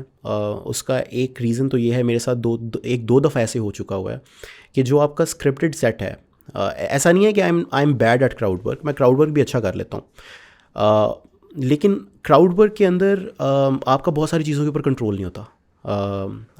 उसमें ये हो जाता है कि एट टाइम्स आप सिर्फ for the sake of it, ठीक है, क्योंकि वो एक टसल शुरू हो जाती है ना एक बंदे की आपके साथ, तो आप for the sake of it कोई ऐसी बात कर देते हैं जो कि शायद नामुनासिब होती है. और मेरे साथ 2-3 दफ़ा ऐसे हुआ है कि पाकिस्तान में हमारा कल्चर नहीं है अभी, इंडिया में जैसे या बाहर वो फ़ोन्स बाहर रखवा लेते हैं वेन्यू से, you can not take your phones inside. यहाँ पर लोगों के पास फ़ोन्स होते हैं. तो 1-2 दफ़ा लोगों ने ऐसे किया कि ख़ुद से रिकॉर्ड करके एक चीज़ इंटरनेट पर डाल दी है, और ये नहीं था कि वो चीज़ उस बंदे के लिए ऑफेंसिव थी, उसने बहुत इन्जॉय की थी जब मैं उसके साथ लाइव कर रहा था वो। लेकिन पीपल डोंट अंडरस्टैंड कि लाइव शोज़ का जो एक्सपीरियंस होता है वो 180 डिग्रीज डिफरेंट होता है वर्सेस जब वो चीज़ इंटरनेट पे आती है। जब आप लाइव एक सेटिंग के अंदर एक चीज़ को एक्सपीरियंस कर रहे होते हैं। सेकेंडली, पाकिस्तान में हमारे लोगों का एपेटाइट क्राउड अभी वर्क नहीं तो है। बिल्कुल बर्दाश्त करने का नहीं है, बिल्कुल क्योंकि भी नहीं। that's the reason why I was asking, because मुझे ना I feel for the safety of the comedians right now. I feel like you can probably do that outside of Pakistan. Yes. Because वहाँ पर people are much more open to taking a joke, right? हम Yes. again एक egocentric, powered, hungry type की एक society है, उस पर कोई आके अगर कुछ बोल देता है कहते हैं जी ओए तूने मुझे ऐसे क्यों बोल Yes. दिया type. And that unfortunately is scary, and I think वो एक पूरी एक अलग डिमांड है जिसको ओवर टाइम शायद क्रिएट करना पड़ेगा once this medium becomes mainstream. Plus crowd work में एक और मसला है पाकिस्तान में, दो चीज़ें कि एक तो क्राउड वर्क में लोग एडवर्सेरियल हो जाते हैं। मतलब आप उनके साथ जब इंगेज कर रहे हो ना तो वो एडवर्सेरियल हो जाएंगे कि मतलब अब ये शायद कोई एक रोस्ट बैटल चल रही है। क्राउड वर्क रोस्ट बैटल नहीं होती। क्राउड वर्क ये होता है कि आप एक इंसान के साथ एक सिंपल कॉन्वर्जेशन कर रहे हैं और उसके अंदर से आप इम्प्रोव कॉमेडी निकाल रहे हैं, ठीक है। तो क्राउड वर्क करने के लिए एक तो एक इंसान की ऑडियंस की ये अंडरस्टैंडिंग ज़रूरी है कि नहीं ये लड़ाई नहीं है, ठीक है, ये कॉन्वर्जेशन है, पहली ये। दूसरी चीज़ ये कि थोड़ा सा क्राउड को भी ओपन अप करना पड़ता है अबाउट देयर इनसिक्योरिटीज़ या अबाउट देयर लाइफ्स, जो कि एक क्राउड के अंदर यहाँ पर लोग बैठ के बिल्कुल भी नहीं होते, ठीक है। वो तो डर ही रहे होते हैं कि ओहो मतलब मेरे पास माइक आ गया तो अब ये क्या होगा, कुछ भी नहीं होगा, ठीक है। तो जो अच्छे क्राउड वर्क करने वाले कॉमेडियंस होते हैं उसके अंदर उनका तो कमाल होता ही है, लेकिन it is also the setting जिसके अंदर वो क्राउड वर्क कर रहे होते हैं, क्योंकि लोग खुल के उनसे बात कर रहे होते हैं। तो जब वो खुल के बात करते हैं, अपने बारे में थोड़ी सी इन्फॉर्मेशन देते हैं आपको, उस इन्फॉर्मेशन के अंदर से आप कॉमेडी करते हैं। यहाँ पर लोग इन्फॉर्मेशन देने के लिए तैयार ही नहीं होते आपको। That's 100% true. We're at the 1 hour 30-minute mark. I have a lot of questions, but I'm gonna bring it towards the wrap up. I know आप भी थकना शुरू हो गए होंगे. I want to understand. So ये जो stand-up comedy है, you're passionate about this. You wanna sort of write more as well. Where do you think in the short term this can grow? So एक तो आपने बताया कि you're getting these potential, hopefully, opportunities for touring the world in a lot of ways, and Pakistani community exists far and wide, and so there's definitely a lot of good potential in that.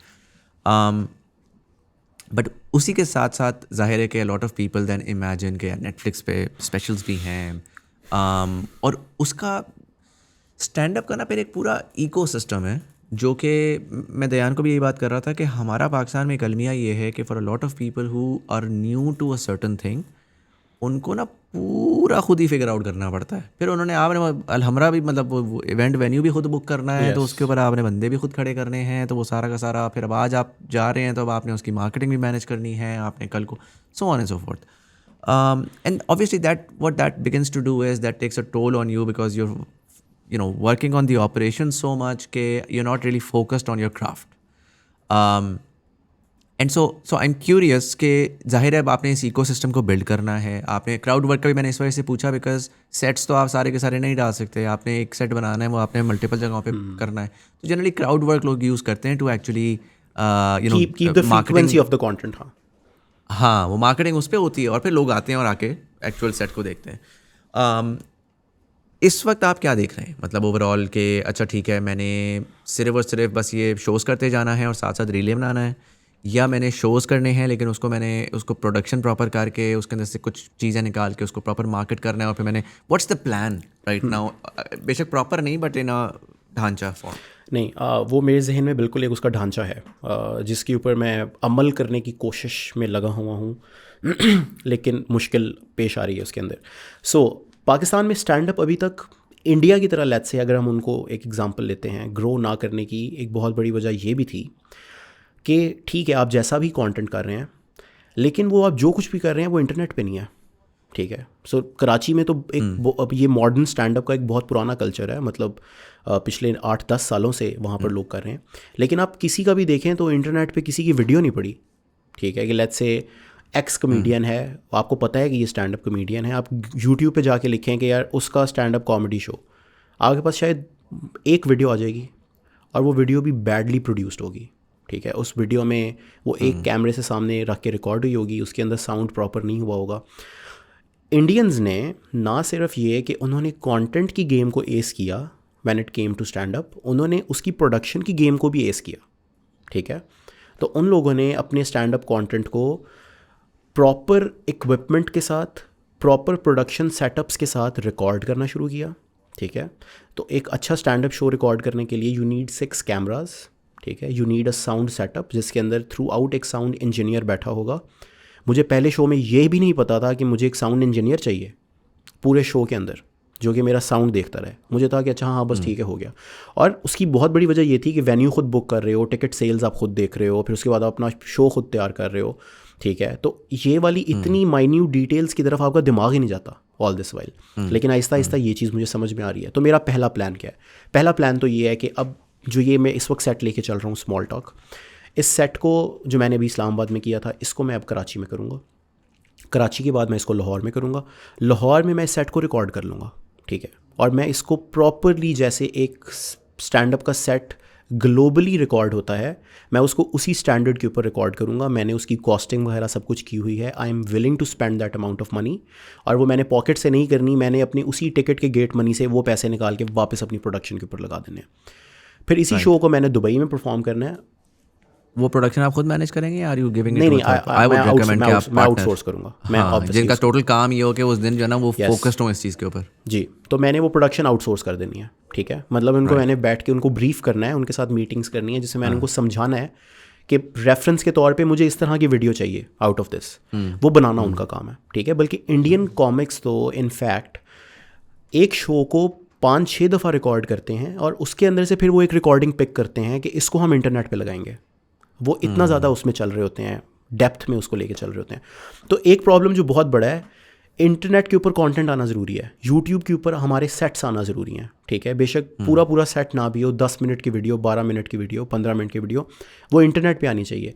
क्योंकि लोगों को तभी पता चलेगा कि stand up हो रहा है, ठीक है। मैंने 1000 का शो किया है, मैं 3000 का शो कर दूँ, लेकिन उस 3000 के शो के बारे में एट मोस्ट उन 3000 के अलावा आगे 6000 लोगों को पता चलेगा या 10,000 लोगों को पता चलेगा कि ये शो हुआ था। वाइडर ऑडियंसेस तक वो तब पहुंचेगा जब वो कंटेंट यूट्यूब के ऊपर पड़ा है और आप उसको जाके देखेंगे। अच्छा, कमिंग टू नेटफ्लिक्स, अमेजॉन या आपके सबसे पहले इंटरनेशनल टूर्स भी आप सक्सेसफुली तभी कर पाते हैं जब आपका यूट्यूब के ऊपर एक इस्टेब्लिश स्टैंड अप का प्लेटफॉर्म होता है, क्योंकि people get to know about you वहाँ से। मुझे अभी बेशक बाहर से लोग कांटेक्ट करने की कोशिश कर रहे हैं कि आप आएँ यहाँ पर हमारा शो करें, ऑस्ट्रेलिया में, आयरलैंड में, ये वो। I might not commit to it, ठीक है, क्योंकि मुझे इस वक्त ये पता है कि मैं इंस्टाग्राम ऑडियंस को लेवरेज करके पाकिस्तान में शोज़ कर सकता हूँ। बाहर मुश्किल हो जाएगी बॉस थोड़ी सी, ठीक है। बाहर जाने के लिए आपको पहले अपना एक इस्टेब्लिश्ड यूट्यूब का प्लेटफॉर्म तैयार करना पड़ेगा, जो मैं नहीं कह रहा कि 2-3 मिलियन सब्सक्राइबर्स का प्लेटफॉर्म हो। बेशक 2 लाख सब्सक्राइबर्स हों उसके ऊपर, 2.5 लाख हों, 1 लाख हों, 1.5 लाख हों, लेकिन एक डेडिकेटेड प्लेटफॉर्म है जो कि स्टैंड अप करता है। अब मेरा यूट्यूब के ऊपर, I don't post on YouTube, मैं शॉर्ट्स भी नहीं पोस्ट करता यूट्यूब के ऊपर, ठीक है। लेकिन मैंने जब ये कोल्ड शोल्डर अपना रिकॉर्ड किया सेट लाहौर में, मेरे 200 सब्सक्राइबर्स होंगे यूट्यूब के ऊपर, ठीक है। मैंने वो सेट डाल दिया अपने उस चैनल के ऊपर और उसका स्टोरी के ऊपर लिंक लगा दिया कि यार ये मैंने सेट लगाया, ये जाके देख लें, ठीक है। वो 50 मिनट्स का सेट है। एक नॉन एग्जिस्टेंट यूट्यूब चैनल के ऊपर उसको 1 लाख व्यूज़ पड़ चुके हैं 50 मिनट्स के सेट को, ठीक है। और उसकी वजह से कोई जो 8-9 हज़ार सब्सक्राइबर लोगों ने सब्सक्राइब भी कर लिया आगे। लेकिन अब मैं स्ट्रैटेजाइज इसको ऐसे कर रहा हूँ कि मैंने अपना यूट्यूब कैसे बिल्ड करना है और अपने स्टैंड अप कंटेंट को यूट्यूब के ऊपर लेके आना है। वो पहला स्टेप है जहाँ से फिर आपको ये स्ट्रीमिंग प्लेटफॉर्म्स उठाते हैं, ठीक है।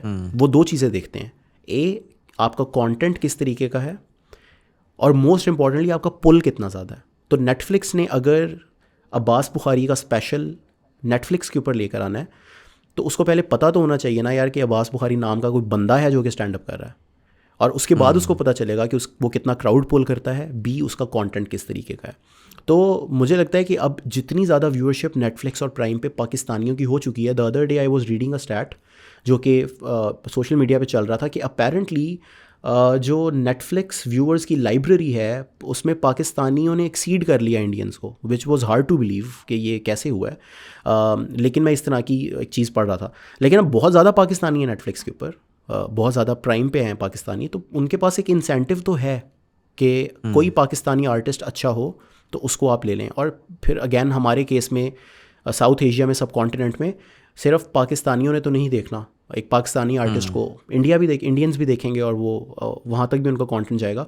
तो मुझे लगता है कि अगर सही तरीके से हम अपना कंटेंट प्रोड्यूस करें बी उसको फिर सही तरीके से मार्केट करें, तो अगले 4-5 सालों में शायद हम पाकिस्तान में से कोई एक नेटफ्लिक्स या प्राइम स्पेशल निकाल लें।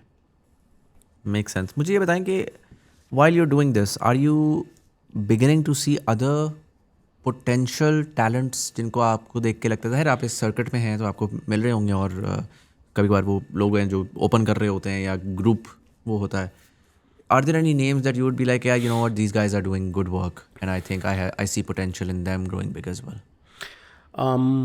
अच्छा, मैंने जो इसमें एक प्रॉब्लम है छोटा सा, ठीक है, तो अब हम लोग मेरे लिए बहुत प्रॉब्लम हो रहा है कोलैबोरेट करना लोगों के साथ। सो फॉर एग्जांपल अगर कोई एक नया आर्टिस्ट है और मैं उसको कहता हूँ कि यार तुम आओ मेरा शो ओपन कर लो, ठीक है, मैं आपको 15-20 मिनट का स्लॉट देता हूँ, अपना शो ओपन करो। मसला ये है कि वहाँ पर जो ऑडियंस आई हुई है वो मेरी आई हुई है, वो मेरे नाम पे टिकट लेके वहाँ पर बैठे हुए हैं, ठीक है, तो कंटेंट का बहुत ज़्यादा वो है, डिफरेंस है, ठीक है, कि एक नए आर्टिस्ट ने वहाँ पर आकर उसने गाली भी निकालनी है, उसने आकर एजी कॉमेडी भी करनी है, उसने क्रॉस कॉमेडी भी करनी है, उसका जो और उसमें भी डिफरेंस होता है ना कि डेमोग्राफिक भी फ़र्क होती है काफ़ी दफ़ा। For example some people are targeting teenagers, some people are targeting 30-ish लोग या क्रॉस फैमिली। मैं आपको बताता हूँ कि फिर यहाँ हमरा वाले शो पे जिन आर्टिस्ट ने मेरे लिए ओपन किया तो उन्होंने वहाँ पर 5-6 एजी बातें कर दी अपने सेट के अंदर, तो मुझे इंस्टाग्राम के ऊपर डीएम्स आना शुरू हो गए द नेक्स्ट डे कि आपकी वी लाइक योर परफॉर्मेंस, बहुत अच्छी थी, लेकिन please choose your opening artist wisely, क्योंकि हम लोग अपने पेरेंट्स को लेके आए हुए थे वहाँ पर और उन्होंने वहाँ पर ये बात कर दी तो हमारे लिए बहुत ऑकवर्ड हो गया था, तो प्लीज़ इस बारे में आप केयरफुल हों और ये वो। तो मुझे बहुत केयरफुल रहना पड़ता है। मतलब दयान है, दयान इज़ डूइंग गुड, दयान ने अभी लाहौर में काफ़ी अच्छा शो किया यहाँ पर क्यू सिनेमाज़ के अंदर, लेकिन दयान का कॉन्टेंट इंटायरली डिफरेंट है। मुझे नहीं लगता कि दयान और मैं कोलैबोरेट कर सकते हैं एट सम पॉइंट किसी एक स्टैंड अप शो के अंदर, ठीक है, क्योंकि डेमोग्राफिक बहुत फ़र्क है ना। दयान की जो ऑडियंस है वो बहुत यंग है, वो 18 से 20, 22, 23 साल के लोग हैं, 24 साल के लोग हैं। मेरे जो है वो 24 से ऑनवर्ड्स शायद ज़्यादा हैं। मुझे शायद जेनजी मेरा कंटेंट उतना नहीं देखेगी, स्टैंड अप का कंटेंट स्पेशली, जितना थोड़े से ओल्डर लोग उसको पसंद करेंगे। तो ये थोड़े से उसके अंदर डिफरेंसेस हैं, लेकिन बिल्कुल बडिंग आर्टिस्ट हैं जो कि कर रहे हैं और कुछ करना भी चाहते हैं। तो एक फैसलाबाद का कंटेंट क्रिएटर है, अली अल्ताफ़ है उसका नाम, बहुत अच्छा कंटेंट बनाता है वो मेरे इस्लामाबाद वाले शो पर आया हुआ था। तो इस्लामाबाद वाले शो के बाद वो मुझे मिला और उसने मुझे कहा कि यार अब्बास भाई, I want to do this, तो मुझे आप इसमें बताएं मैं क्या कर सकता हूँ। तो मैंने उसको बताया कि यार तुम को लिखो, 10-15 मिनट का कंटेंट लिखो, किसी ओपन माइक पे जाओ, परफॉर्म करो, और उसके बाद मैं तुम्हें अपने शो के अंदर वो दे दूँगा स्लॉट कि तुम यहाँ पर आकर ओपन कर लो। लेकिन मसला ये है कि इकोसिस्टम यहाँ पर जो स्टैंड अप का है वो बहुत ज़्यादा कोई क्लोज नेट भी नहीं है, ठीक है, स्कैटर्ड है बहुत ज़्यादा। मतलब ऐसा नहीं है कि हम लोग महीने में एक आध दफ़ा या हफ्ते में एक दफ़ा कहीं पर मिल रहे होते हैं या हम बात कर रहे होते हैं या हम डिस्कस कर रहे होते हैं कि हम कैसे बेहतर कर सकते हैं। मुझे लगता है कि ओपन माइक्स करवाने की बहुत ज़्यादा ज़रूरत है, क्योंकि जब तक ओपन माइक्स नहीं होंगे, आपके पास अपॉर्चुनिटीज़ नहीं होंगी कि आप अपना नया मटीरियल टेस्ट कर सकें, तब तक कंटेंट रिफाइन नहीं होगा। क्योंकि आप पहले टेस्ट करते हैं, फिर यू फॉर्म अ सेट और फिर आप उसको बड़े शो के अंदर लेके जाते हैं। लाहौर में ओपन माइक्स होते ही नहीं हैं, या अगर होते हैं तो किसी को पता नहीं होता कि वो हो रहे हैं। तो मसला ये है कि अभी जितना भी ये इस वक्त सर्किट एक है, छोटा या बड़ा, लेकिन मिल नहीं रहे लोग आपस में, हमारी बैठ के बात नहीं हो रही। व्हाट्सएप वगैरह पे कोई कम्युनिटी नहीं बनाई जिसमें people who are part of this circuit might begin to connect with? मैं आपको अपनी एग्जांपल देता हूँ कि you know we've been in the content space for, I mean I've been in the content space for 15 years. Salman Pareek था मेरे साथ, कराची में होता था मानसल्स के नाम से। ओवर टाइम बहुत सारे और इस तरह के जुनैद भाई हमारे साथ स्टार्ट से कर रहे थे। खैर इसी तरह 6-8-7 साल तो हम करते लगे रहे, सारे के सारे अपना लगे हुए। और अगेन एक सर्टन स्केल के बाद ना फिर वो आपस में वो कंपटीशन भी शुरू हो जाता है कि यार इसके ज़्यादा है, उसके ज़्यादा है, ये वो। तो मेरा जब पीक के बाद डाउन एंड मैं बिल्कुल बस बैकफुट पे आ चुका हुआ था, तो मैंने और सलमान भी बैकफुट पे आ चुका, हम दोनों ने मिलकर हमने ये इनिशिएटिव लिया था कि जी we made a WhatsApp group. It was nothing special, जानते सबको थे, और जो नए ज़ाहिर लड़के आ रहे थे वो ऑटोमेटिकली वो उनको याद था, वो देखा हुआ था उन्होंने। तो हमने वो एक व्हाट्सएप ग्रुप बनाया और हमने सारों को ऐड करके उसमें कहा कि यार यू नो व्हाट, लाइक आपस में लगे रहते हो, इधर की बात उधर होती है, उधर की बात इधर होती है, तो गेट टुगेदर एंड वो बात करो। ये 7 साल हो गए हैं इसको। उसके बाद हमने कर करा के अब उसमें कोई 100-150 बंदा आ चुका हुआ है, समथिंग लाइक दैट। और sir it has been incredible, like you know इतनी छोटी छोटी चीज़ें हैं जो कि पहले हर बंदा इंडिविजुअली सीखता था बेवकूफ़ों की तरह, और फिर everybody had to go through that 5 year cycle of learning. अब वो खासकर जो नए बच्चे हैं वो तो जो एकदम से ब्रेकआउट हो रहा है, वो आते हैं वही कहते हैं कि सर ये कैसे हो रहा है, जिसका एक्सपीरियंस है वो आके बता देता है। कनेक्शंस होते हैं कि यार do you know anyone in this space, कि प्रोडक्शन के लिए हमें ये चाहिए वो चाहिए, तो आपस में एक दूसरे को एडिटर्स चाहिए, आपस में कर लेते हैं। तो do you think there is a way to, because now in my opinion I feel like you are the one who's sort of who's broken the glass ceiling, let's call it like that, right? There are a bunch of people who are trying this, but एक certain level तक दिमाग कह रहा था कि इससे ऊपर अभी हम नहीं जा सकते, आपने उसको ब्रेक किया और आप उससे आगे निकल गए।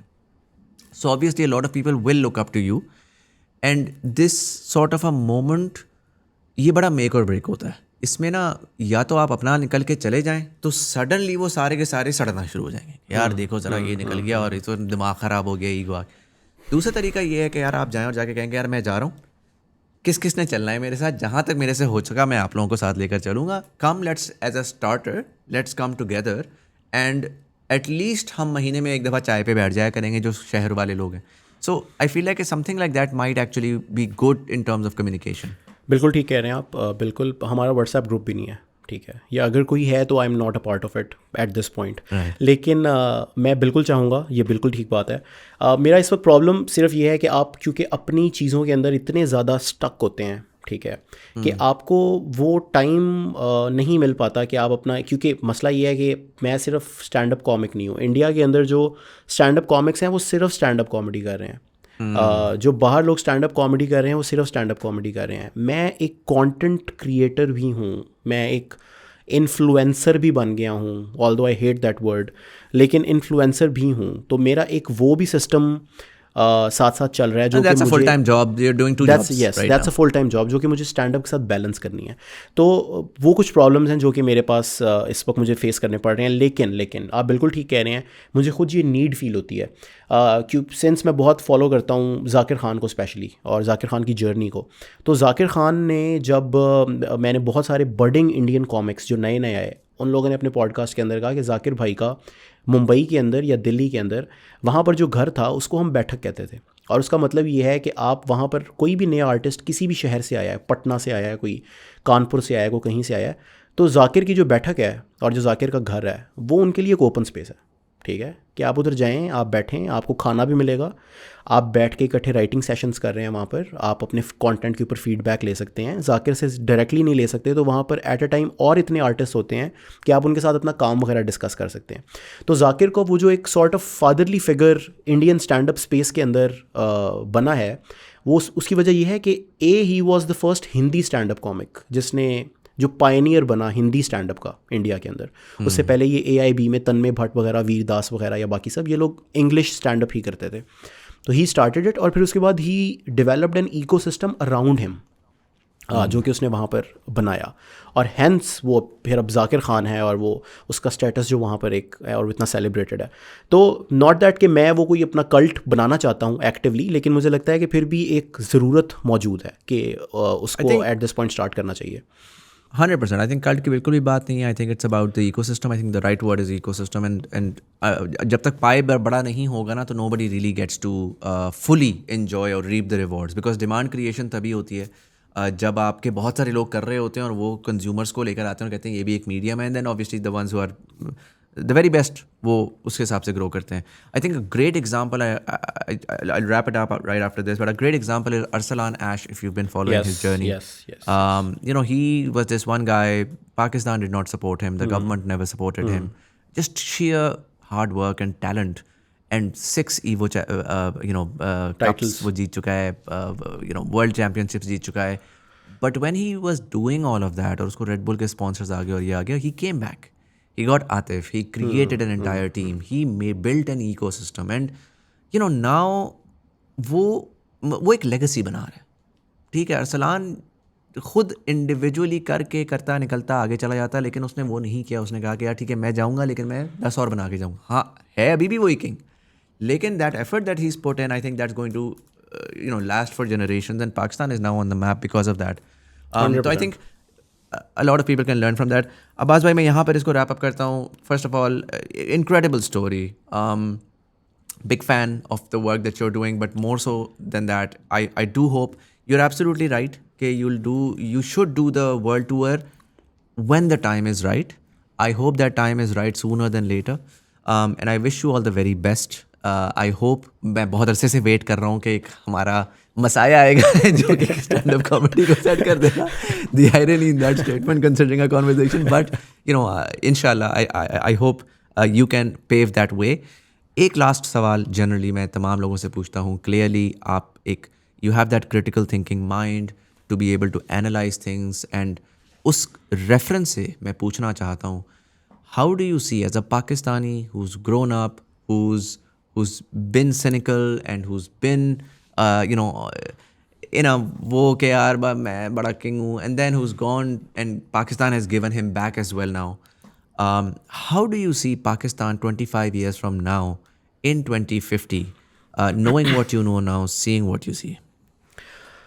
सिंस मैं एक सिनिकल इंसान से फिर एक ऑप्टिमिस्ट भी बना हूँ, जो कि मैंने रिवील किया, I see it very very positively. और मुझे लगता है कि अगेन इसका बहुत ज़्यादा इन्फ्लुएंस इस वजह से भी है क्योंकि आप एज अ रिफ्लेक्शन देखते हैं बाकी दुनिया को of what's happening in your life. ठीक है, तो मैंने अपनी ज़िंदगी के अंदर से पिछले स्पेशली 2.5-3 सालों के अंदर इसी चीज़ का निचोड़ निकाला है कि if you how do you say it, set your direction right, और आप आइडेंटिफाई कर लें एक टाइम के ऊपर कि यार what needs to be done. ठीक है, क्या करने की ज़रूरत है, तो चीज़ें बेहतर हो जाती हैं. अनफॉर्चुनेटली ऑन आवर एंड मुझे लग रहा है कि अगर हम अपने पॉलिटिकल सिस्टम को देखें तो that sort of feels stuck एक लूप के अंदर. ठीक है, वो आगे नहीं बढ़ पा रहा. ठीक है, मतलब मुझे मैं ये शायद पहली दफ़ा ये बात कर रहा हूँ यहाँ पे कि पॉलिटिकल हमारे सिस्टम के अंदर आई वुड अप्रिशिएट मैं ऐसे कह रहा हूँ इफ़ इट जैसे कि मैटर करता है, लेकिन I would appreciate some clarity at least. मतलब मुझे नहीं चाहिए कि ये सिस्टम हो और यही सिस्टम होना चाहिए क्योंकि ये वहाँ पर कामयाब था, या ये सिस्टम हो या वो कोई भी सिस्टम ले आए यार, लेकिन उसको आप क्लैरिटी से ले आएँ, उसको आप एक दफ़ा सर्टन देंगे यार अगले 50 साल यही है. हाँ, तो हम उस सिस्टम में अपना सिस्टम निकाल लेंगे. यस, हम सर्टन होके उस सिस्टम के पीछे लग पड़ेंगे. ठीक है, और हम उस सिस्टम के साथ चलने लग जाएंगे और उसको फॉलो करने लग जाएंगे. और मुझे लगता है कि वही एक वो कैटलिस्ट फॉर चेंज हो सकता है इस वक्त. लेकिन मुझे लगता है कि पाकिस्तान में अब लोग जो हैं, जो स्पेशली ये हमारी एज के लोग हैं, जिन्होंने शायद थॉट लीडर्स बनना है या चेंज के लिए लीड करना है इन द नेक्स्ट 25 ईयर्स, मुझे लगता है कि हम लोग, तो शायद मैं थोड़ा सा रूड भी साउंड करूं, पिछली नस्ल से बेहतर हैं थोड़े से. हम लोग पिछली जनरेशन से थोड़े से ज़्यादा समझदार हैं. हमने शायद धक्के थोड़े से ज़्यादा एक्स्ट्रा खाए हैं ज़िंदगी के अंदर. मैं तो ये कहता हूँ कि हम जो मिलेनियल्स हैं, हम लोगों ने बहुत एवोल्यूशन देखी ना, कि वो टाइम देखा कि जब इंटरनेट नहीं था, फिर उसके बाद वो टाइम देखा कि जब इंटरनेट आ गया, लेकिन वो आ गया वो कार्ड्स के अंदर आप डाल के इंटरनेट यूज़ करते थे. फिर एज आया, फिर हमारे पास 2G आया, फिर 3G आया, फिर 4G आया. हमने VCR भी देखा, DVD प्लेयर भी देखा, उसके बाद नेटफ्लिक्स, अमेज़ॉन भी देखा. हमने सब कुछ देखा, हमने सिर्फ जंग नहीं देखी थी. ठीक है, हमने वो भी देखी. पेंडेमिक भी देख लिया, जंग भी देखी. हमने सिर्फ जंग नहीं देखी थी, हमने वो भी देख ली. ठीक है, और कैसी जंग देखी कि वो जैसी किसी ने नहीं देखी थी पीछे हमारे जो लोग थे. तो हमने तो वो भी देख लिया. तो मुझे लगता है कि हम लोग थोड़े से मुख्तलिफ हैं, थोड़े से डिफरेंट हैं. और मैं ऑप्टिमिस्टिक हूँ अगले 25 सालों के अंदर पाकिस्तान बेहतर होगा. बाकी मैंने सुना है कोई मिनरल्स वगैरह भी निकल रहे हैं, तेल शेल भी निकल रहा है. पता नहीं बड़ा कुछ निकल रहा है आगे. Let's see. बट अब्बास भाई, यहाँ पर मैं इसको रैप अप करता हूँ. Thank you so much for taking the time out and sharing all that insight. Thank you for having me Muzammil भाई. It was an honour being here. मैं आपको बहुत पुराना फॉलो कर रहा हूँ और इट वाज वेरी सरियल आपके ऑपोजिट बैठ के बात करना. Thank you so very much. And for all of you guys, thank you so much for watching. अगर आपको ये एपिसोड पसंद आई और अपने दोस्तों के साथ जरूर शेयर करिएगा. Let me know in the comment section below, have you, I am sure you have, but have you watched Abbas's reels? Have you been to his stand-up comedy shows? I would definitely urge कि आप ज़रूर जाके देखें. Definitely to support the Pakistani ecosystem as well, but more so than that, I think बहुत rare होता है कि एक effortless talent आपके सामने आता है, and I think you should definitely enjoy it while you can before he becomes super expensive and becomes a multi-million-dollar celebrity. But nonetheless, I would love to know your opinion about his work, about the things that we spoke about in the comment section below. World tour इनका आएगा तो ज़रूर जाके देखेगा. But nonetheless, this was Sayyid Muzammil Hasan Zaidi. You were watching Thought Behind Things. Thank you so much for watching, and I'll see you in the next one.